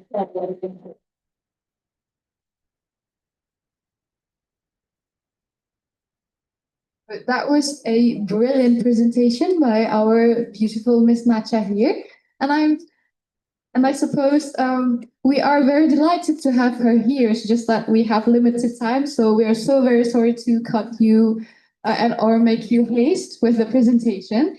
But don't worry, because after Professor Herlambang's section, we are going to have a question and answer session, a discussion session. So maybe the interesting take of Ms. Nachas is that there are means or methods also to resolve conflict, and I'd like to highlight that there's this juvenile there's this way of resolving conflict for juveniles. And this is something maybe we can also take perspectives on, because maybe the teenage delinquency is going a little high these days due to the fading of the norms. Maybe we can elaborate further in our discussion session. So now we move on to our last but not least speaker, our Honorable Professor Herlambang. The stage is yours. Please give applause.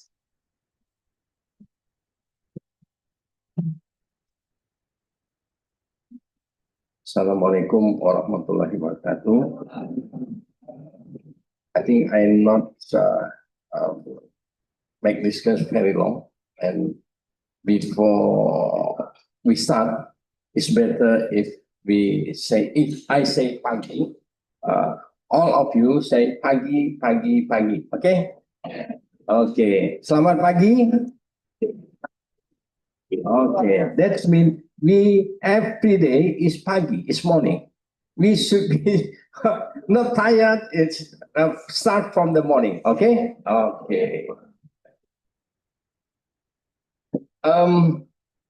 I think in my opinion, we have the explanation in Japan, Malaysia, and China. We have similarity.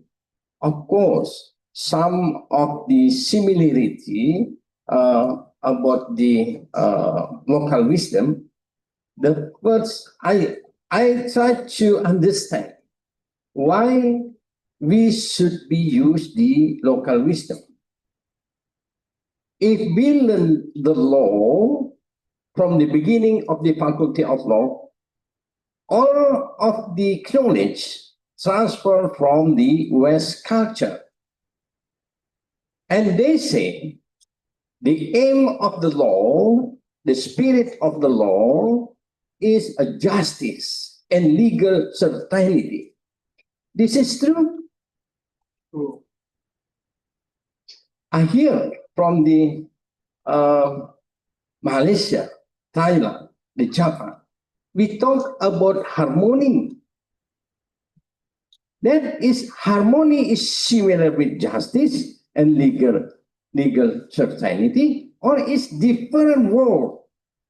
What we should be aimed by our law. Of course, we have some differences with the West country. They very protective the individual right.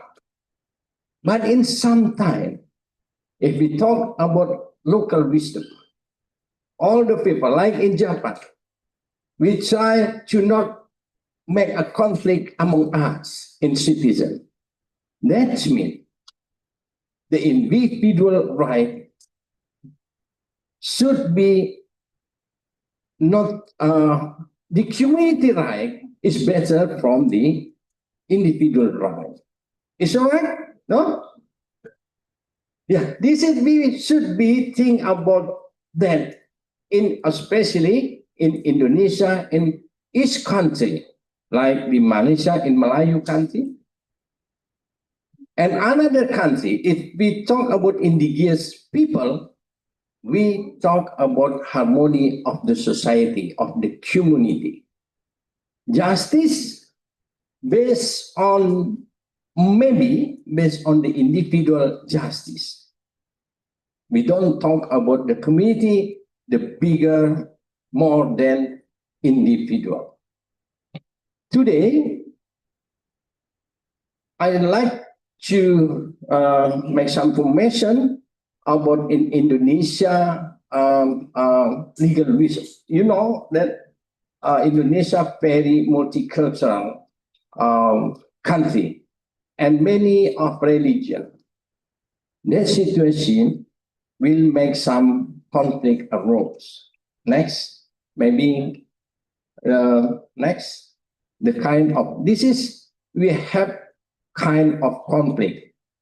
Ethnic conflict, of course, but now is more than less in conflict of the ethnic. Yeah. Secondly, religious conflict.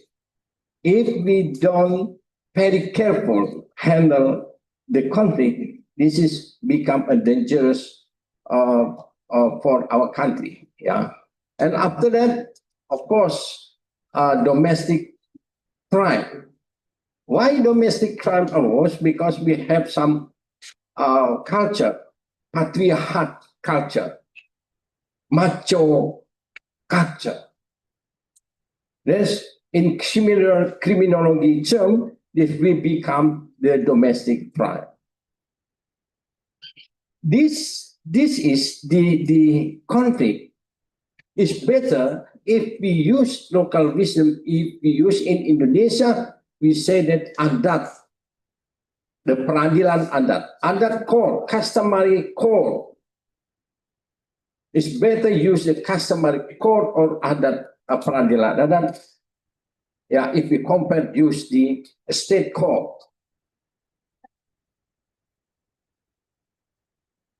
I think we can lanjut terus. I like to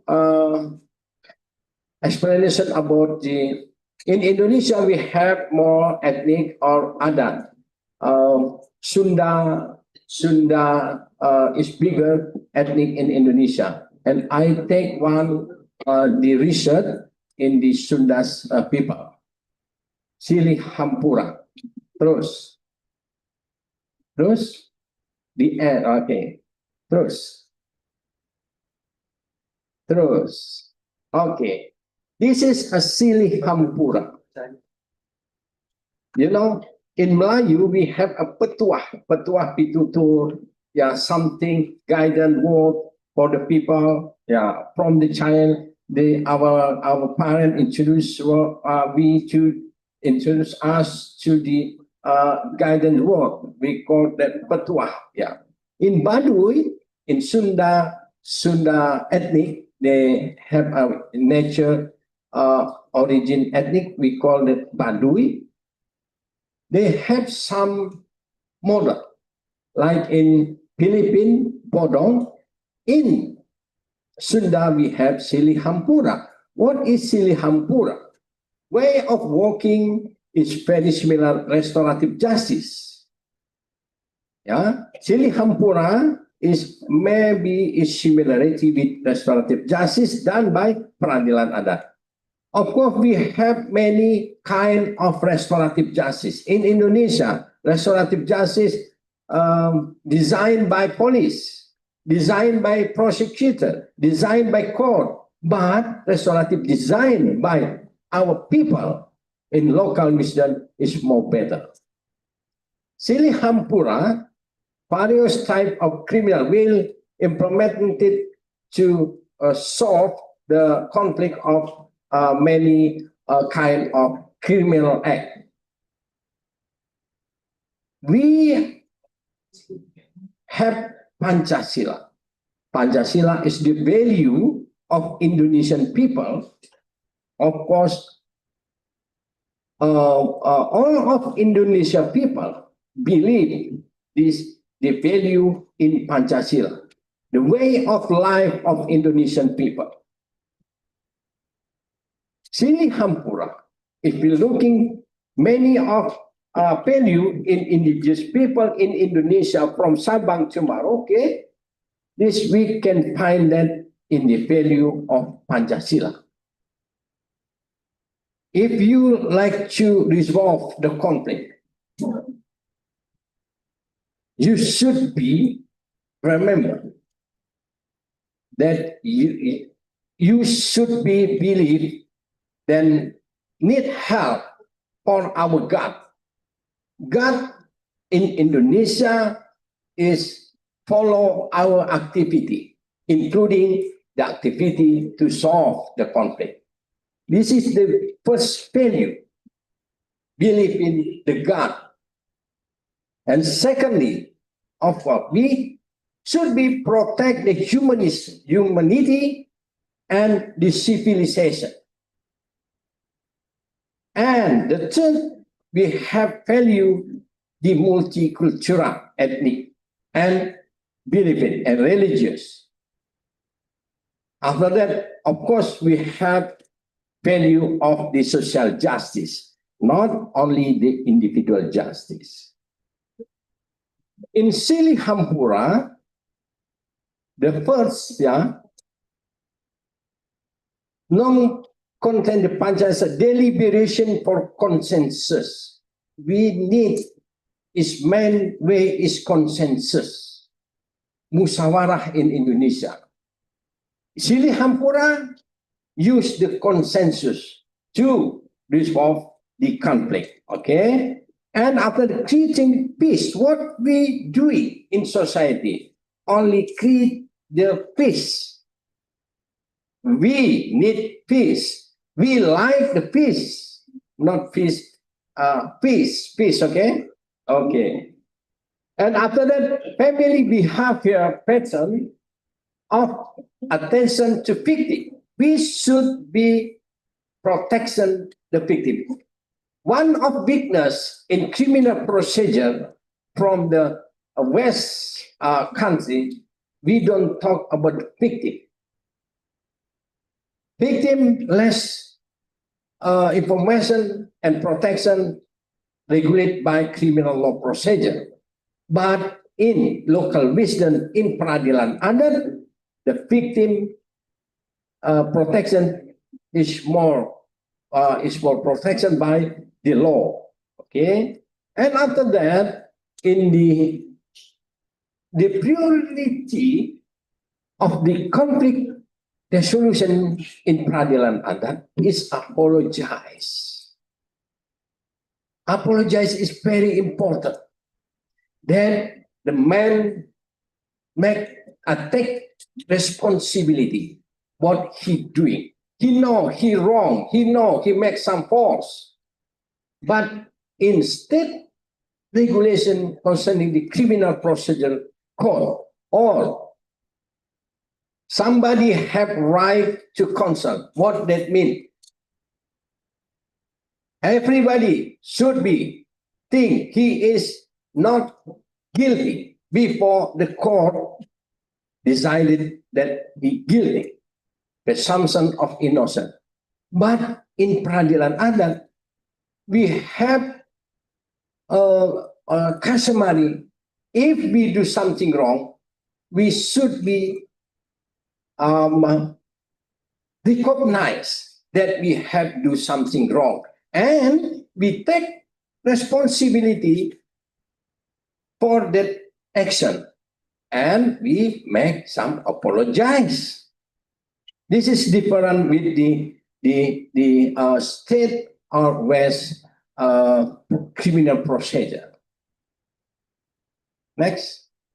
Now, the secondly is karma. Karma done in Sasak people in Lombok. They also have some norm of value as indigenous as the characterized of Sasak. First is selling joy, giving or deliberating hope. We is brotherhood in community. We should be give food for another who need. We have responsibility to give something to our neighborhood. And another, saling palagrime about trying each other respect when relative friend die.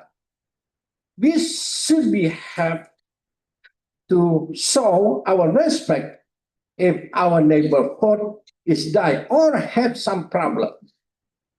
Yeah, this is maybe is different in West culture. You will like another the principle and characterized in the Sasa. Next, this is the third Mulut Tepung in Rejang people. Rejang people is one of ethnic in Bengkulu city, in Bengkulu province, yeah, Bengkulu prefecture. When happened, somebody done the criminal action, will be make resolve what we say is the kutai, tuai kutai. There's a committee like in Thailand. In Thailand, the Philip community, but in Indonesia, in Rejang, we have two with name tuai kutai. Okay.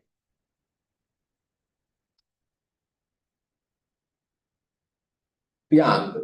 Punishment, like Malaysia, punishment is not mean to make pain to the suspect. It's not important to make revenge to the suspect. In Rejang people, in Rejang customary law, yeah.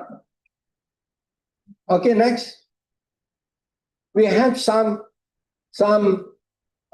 state if we will resolve some of the criminal action in society by the Rejang people. The first is if somebody make offense, his family or his leader for the ethnic should be go to meet with the victim family.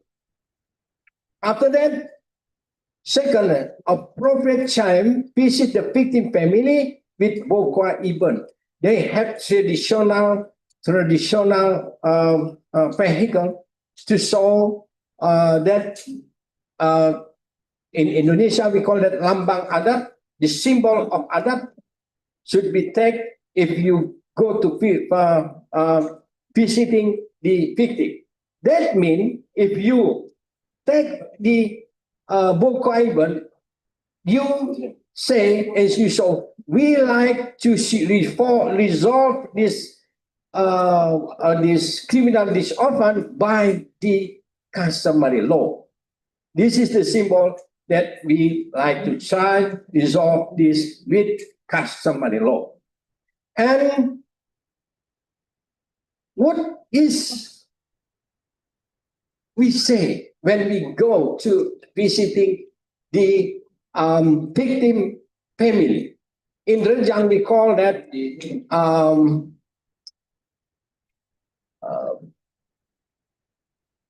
kena as mengipar sayap mengupuh. If you looking like in Malaysia, if you looking, you know, the chicken, if they fight and something is sweet and another loose, he run with his wing. That means I am surrendered. I am surrendered. Yeah, that's symbol of surrender. If you go to another family victim and try, say, I am surrendered. Yeah, and I will be responsibility with what our family done. Okay. And after that, we, of course, we some ritual done, yeah, before we start to make some agreement, make some consensus. Then after that, of course, the fourth, we have in Rejang language, kaca mata.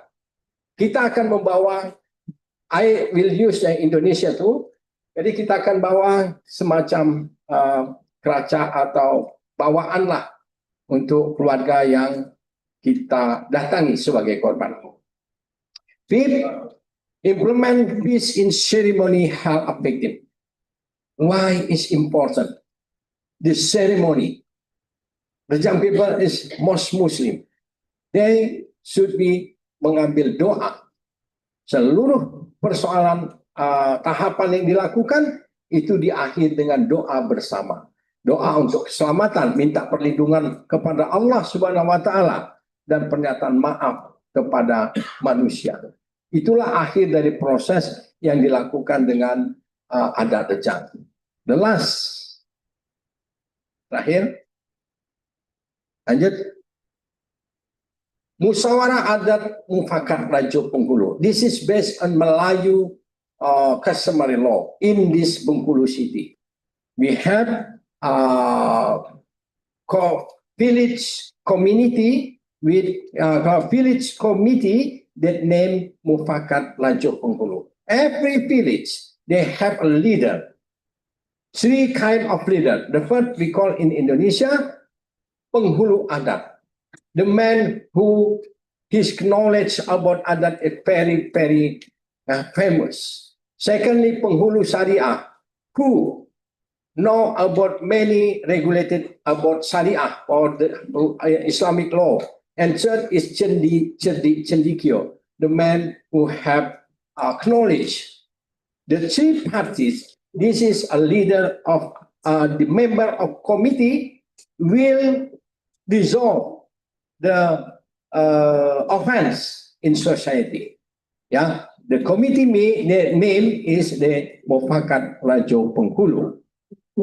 That is the kind of the peradilan adat as a local wisdom to resolve the offense in Indonesia customary law. I think enough for us in this time, and of course we will discussion another time in another customary law and another peradilan adat. Terima kasih. Assalamualaikum warahmatullahi wabarakatuh.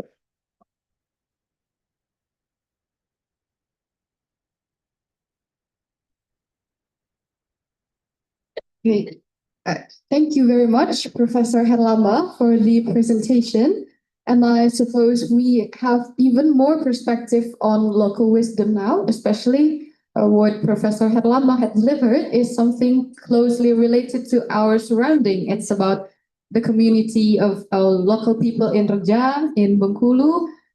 And he had also explained to us how, just like what Dr. Sayuti and also Ms. Nacha had explained, so it seems like all of the local wisdom have a similar approach, that is to maintain harmony, adaptability in resolving conflict, and to restore justice. That is maybe the most important point, but we may have different ways of executing it, like in Mulut Tepung Adat, we have a more ceremonial rites, like to bring the event and the perpetrator's family, initiate the conflict resolve, and then guided by the local leaders, like that. So that is the enlightenment by all four of our honorable speakers today.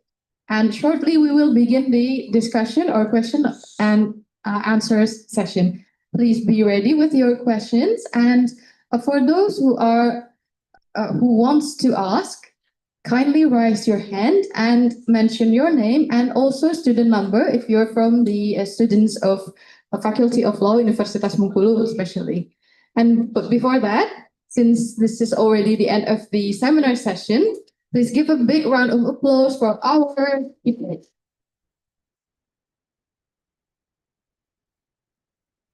Now, shall we begin the discussion session?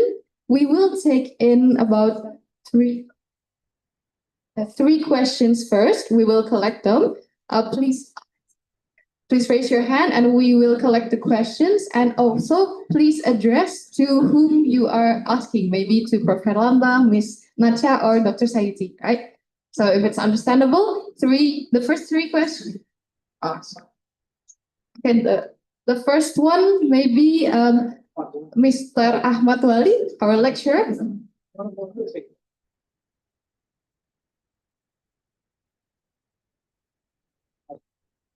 Baik, terima kasih. Pada kesempatan pagi ini, saya minta tolong kepada moderator untuk menerjemahkan dalam bahasa Inggris, biar clear gitu ya. Jadi saya lebih baik bertanya dalam bahasa Indonesia saja, supaya jangan nanti berbeda persepsi. Diskusi dalam seminar internasional pagi ini sangat menarik. Kita sudah melihat bagaimana studi perbandingan berbagai macam local wisdom untuk conflict resolution atau menyelesaikan perkara-perkara hukum melalui metode hukum adat. Nah, yang ingin saya tanyakan, karena ini studi perbandingan, Indonesia punya problem pengakuan masyarakat hukum adat itu belum sepenuhnya seperti masa kolonial Belanda.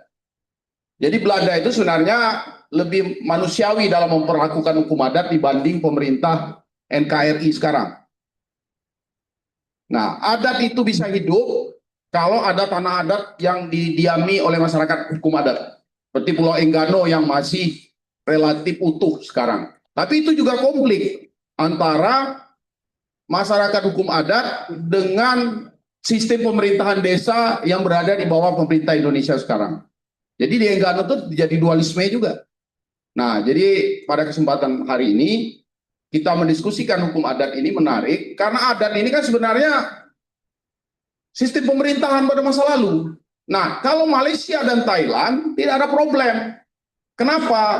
Karena negara mereka mengakui bentuk kerajaan di mana itu melindungi masyarakat hukum adat dengan aturan-aturan khusus. Pengakuan mereka itu kuat gitu loh di masing-masing negara bagian mereka, di provinsi mereka. Nah, jangan sampai metode hukum adat ini sudah kita selesaikan secara hukum adat, penyelesaian perkara pidana itu tadi, kemudian muncul tidak puas. Orang Indonesia ini kan munafik, ya kan? Waktu berunding tidak mau bicara, keluar tempat perundingan ribut, ya kan? Nah, apa yang terjadi? Diselesaikan secara adat, muncul perkara lagi, lapor ke kepolisian, ya, menggugat perdata. Nah, itu kan berbahaya. Jadi kalau memang Indonesia mau mengakui hukum adat ini, harus kembali ke sistem yang dibuat Belanda.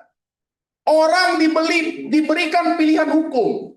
Masalah Anda ini akan diselesaikan melalui forum hukum adat, kemudian tidak menuntut ke hukum negara, atau Anda pilih tidak pakai hukum adat, Anda pakai hukum negara. Anda pilih yang mana? Ya, ini kan bisa diatur. Namanya pilihan hukum, pilihan forum. Nah, ini menurut saya gitu. Supaya ada kepastian hukum, Prof. Supaya hukum adat ini memang benar-benar berkembang. Sekarang tuh masyarakat hukum adat tuh ada. Orang mau mengikuti. Tapi kadang-kadang ketika dia merasa dirugikan, ada yang ngompori. Wah, kamu rugi, kamu ditekan dalam musyawarah itu. Bagaimana kita bawa ini ke kepolisian, ke pengadilan, gugat perdata. Nah, itu kan akhirnya menimbulkan ketidakpastian. Ini problem paling mendasar dalam hukum adat di Indonesia. Nah, berbeda dengan di Malaysia, berbeda dengan di Thailand. Dan ini kajian yang sangat menarik dari segi akademik. Bagaimana kita mencari penyelesaian dengan metode pluralisme hukum.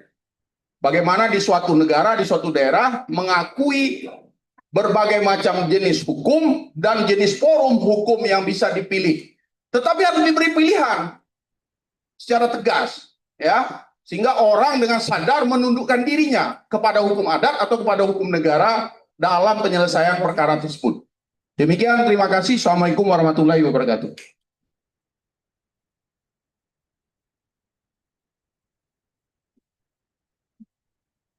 Right. Thank you, Mr. Ahmad Wali. He's also a lecturer here in Faculty of Law, and he has asked a brilliant take or perspective on the material, as well as questioning the current legal system. Maybe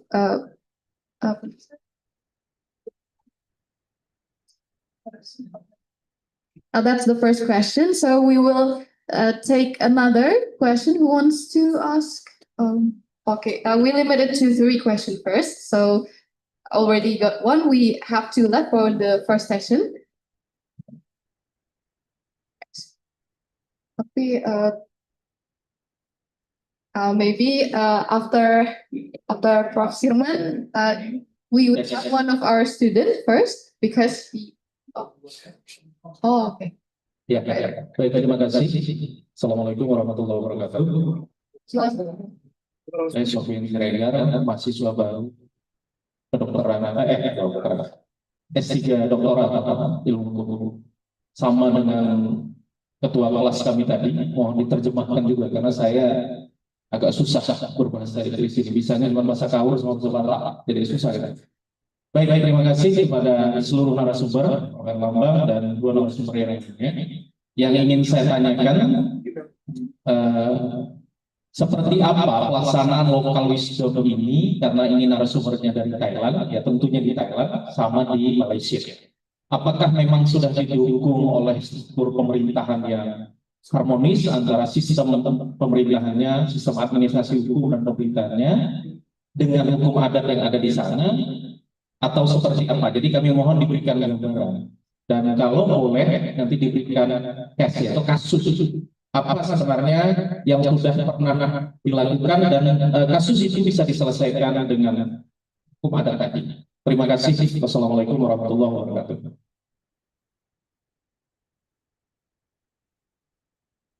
Okay, that's the second question. And now the third question to Professor. Assalamualaikum warahmatullahi wabarakatuh.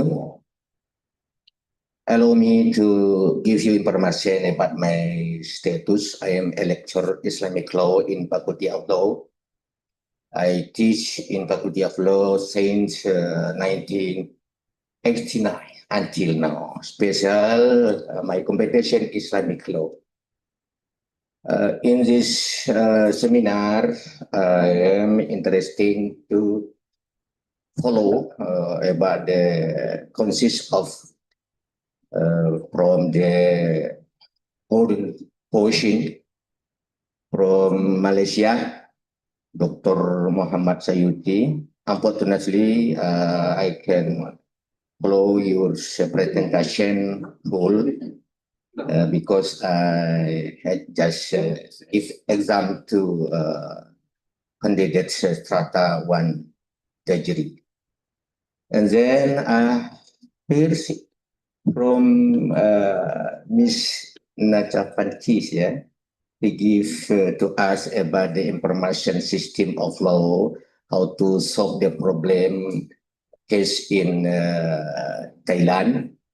There is the local wisdom law. I think similar with Indonesian system, yeah. After that, just now Professor Herlambang say to us the confirmation about the system of Thailand. There is the South Thailand. There is Shura system to set the problem case about the society.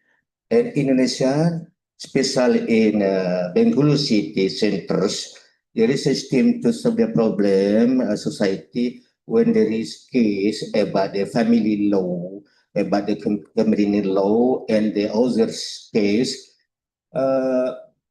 There is the body of system structure of law, the body of interpretation to make how to solve the problem.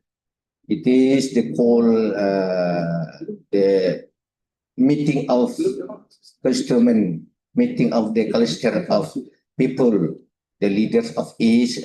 Among of it, I am to be Islamic leaders to give information how to solve the problem the base of Sharia. Like if the criminal law, Indonesian system using about the act of criminal law system in the weight. It is different with we compare to Islamic law. There is the Holy Quran. There is a servant to Allah legs in Malaysia. Domination to solve the problem with the base of Islamic law. I think is South Thailand the same with us to the problem. How about the Malaysian system? Because as long as know about the system is Malaysian law, it is special Islamic law. The same just with Indonesia. What do you think about it? Thank you about my question.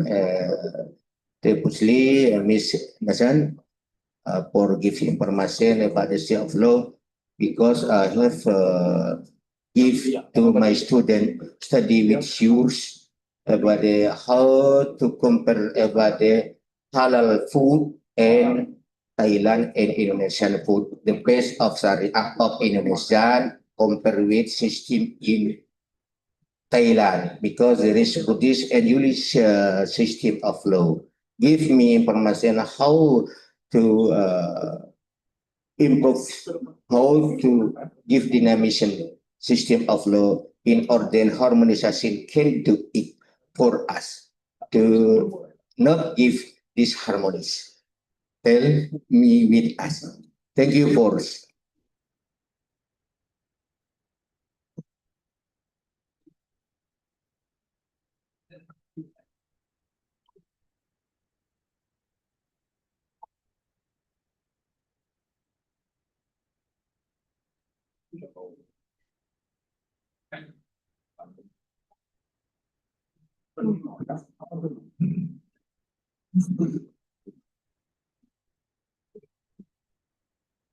So there are already 3 questions, and we hold it first. The 3 questions shall be answered first, and then we will open another discussion session. So the first statement as well as question is from Mr. Ahmad Wali, but I apologize, Mr. Ahmad Wali, to whom is this statement as question is addressed to? Maybe to Prof. Herlambang or Dr. Sayuti or maybe Ms. Macha? Okay. Okay, so the first question by Mr. Ahmad Wali will be answered by Dr. Sayuti. Okay. Yeah. Bismillahirrahmanirrahim. Terima kasih. Kita ketemu lagi ya. Okey. Terkait kepada soalan yang digital tadi, ini adalah isu struktural. Sebenarnya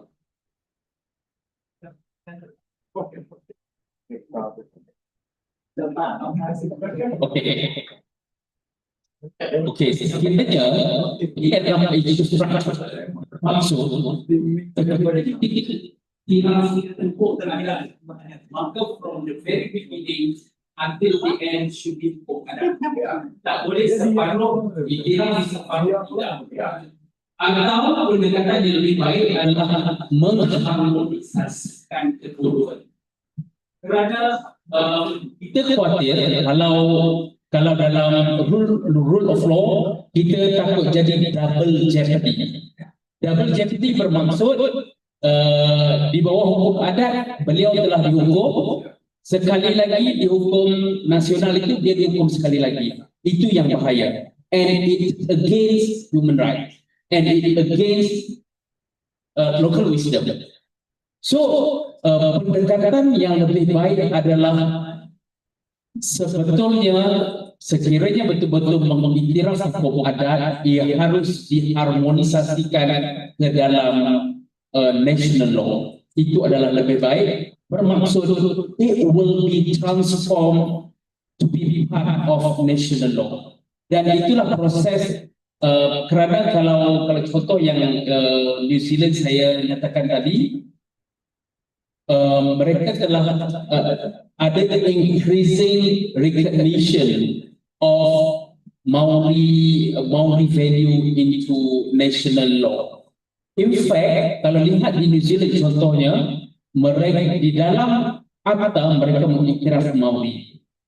So kenapa penting? Kerana apabila diiktiraf di dalam national law, maka recognition ataupun pengiktirafan itu lebih jelas.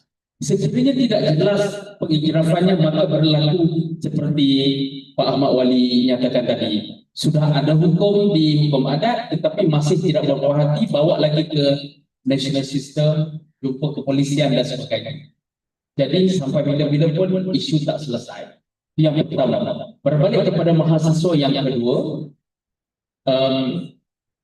ada contoh, saya ambil satu contoh di Sabah Sarawak. We have native court, right? Native court contohnya dalam isu perkahwinan. sekiranya native berkahwin, native itu beragama Islam, pasangan tersebut pergi ke mahkamah syariah. So tidak berlaku isu di native court. Sekiranya perkahwinan itu adalah mereka yang tidak beragama Islam, mereka boleh pergi ke native court. Okey, jadi perkahwinan itu berdaftar di native court. Sekiranya, okey, dalam kes yang lain, this is a real case, sekiranya berlaku pelanggaran sebarang adat di dalam komuniti tersebut, seseorang yang telah melanggar adat tersebut boleh dihukum oleh mahkamah adat. Ya, mahkamah adat. Native court is mahkamah adat.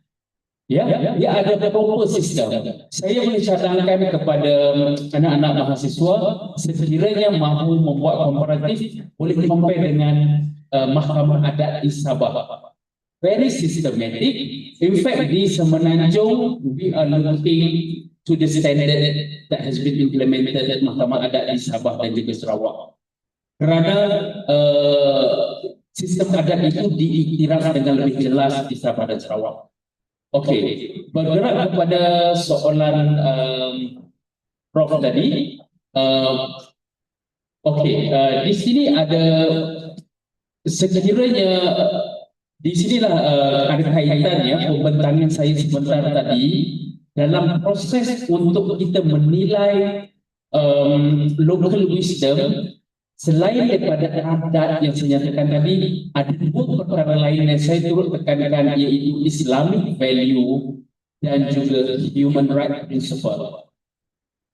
Apabila perkara ini menjadi lebih sukar apabila adat yang dilaksanakan itu bercanggah dengan hukum Islam. Itu agak complicated. Jadi bagaimana kita nak mengharmonikan asalkan nilai Islam itu tidak tergadai. Banyak contoh yang kita telah transformasi adat itu menjadi sebagai amalan, diterima sebagai amalan harian kerana ia tidak bercanggah dengan hukum Islam. Pokok pangkalnya, sebagai seorang Islam kita percaya bahawa al-Islam ya'lu wa la yu'la alaih. Islam itu paling atas, tiada lebih atas daripadanya. Jadi perkara pokok itu juga harus difahami. Sekiranya kita nak mengharmonisasikan hukum adat dengan Islam dan juga national law, ia haruslah tidak bercanggah. Right? Sebab itulah, contoh saya ambil contoh perkahwinan di mahkamah adat, sekiranya mereka beragama Islam berkahwin, mereka perlu merujuk kepada mahkamah syariah. Sekiranya mereka beragama selain pada agama Islam, mereka boleh berdaftar di mahkamah adat. Okey, walaupun mereka adalah dalam kalangan masyarakat adat. Dia kalau di Indonesia juga. So sebegitu ya. So saya kira itu sahaja maklum bala saya.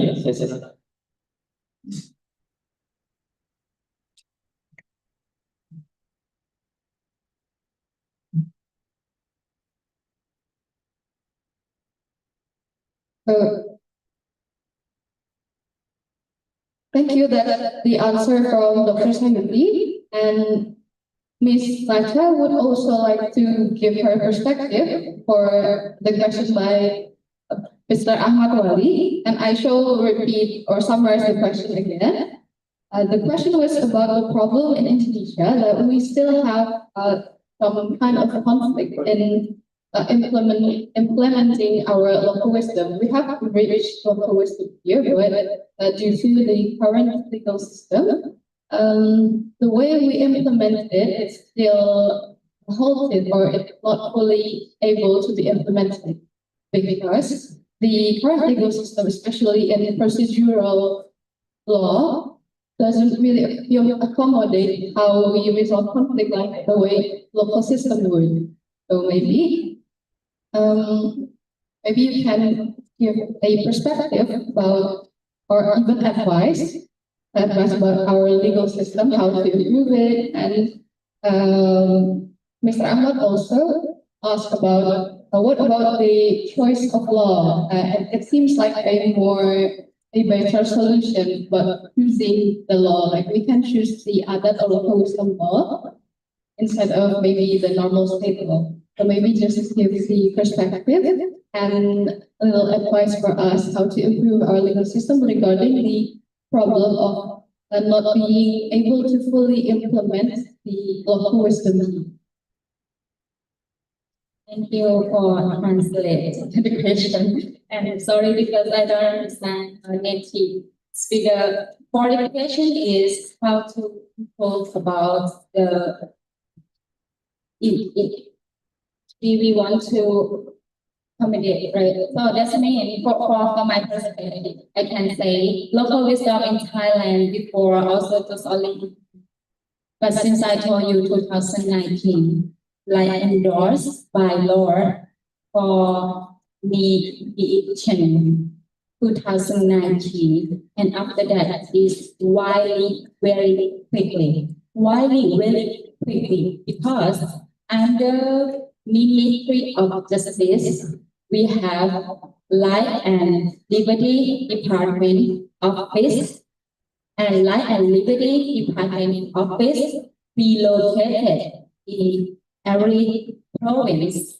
In fact, I'm worked there before as legal officer in Life and Liberty Office. So it located in every province and they support.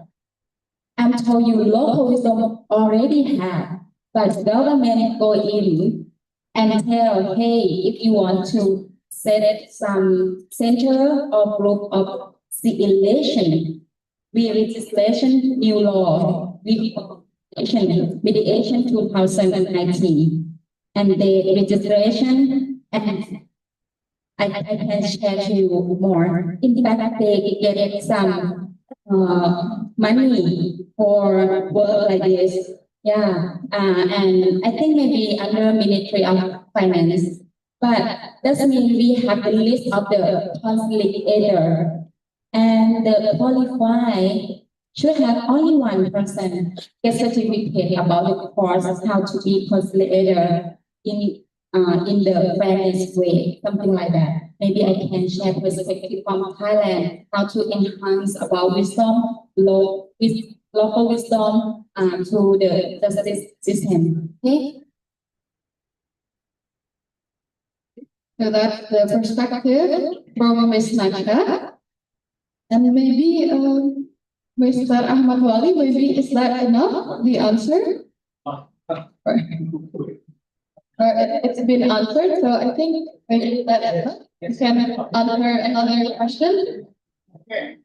Pertanyaan saya tadi sudah dijawab dengan sangat bagus dan elegan oleh sahabat saya dari Malaysia, Muhammad Sayuti, karena dia sependapat dengan saya bahwa harus ada ketegasan pemerintah Indonesia. Kalau mau memperlakukan hukum adat, buat undang-undang pengakuan lembaga peradilan adat, sehingga ditentukan dalam undang-undang itu masyarakat Indonesia atau WNI boleh memilih penyelesaian tindak pidana ringan, restoratif justice melalui peradilan hukum adat, atau perkara perdata tertentu melalui mekanisme hukum adat, sehingga dari awal sampai akhir perkara itu diselesaikan seluruh peradilan adat. Jangan sampai perkara adat sudah diputuskan tidak puas dan bawa di polisi perkara tindak pidana atau membuat perdata dari itu masih bukan tidak bisa dilarang dalam doktrin hukum Indonesia tidak bisa. Jadi harus ada kepastian kalau memang hukum adat ini mau dilakukan, kita kembali ke Belanda. Belanda mengakui hukum adat itu sebagai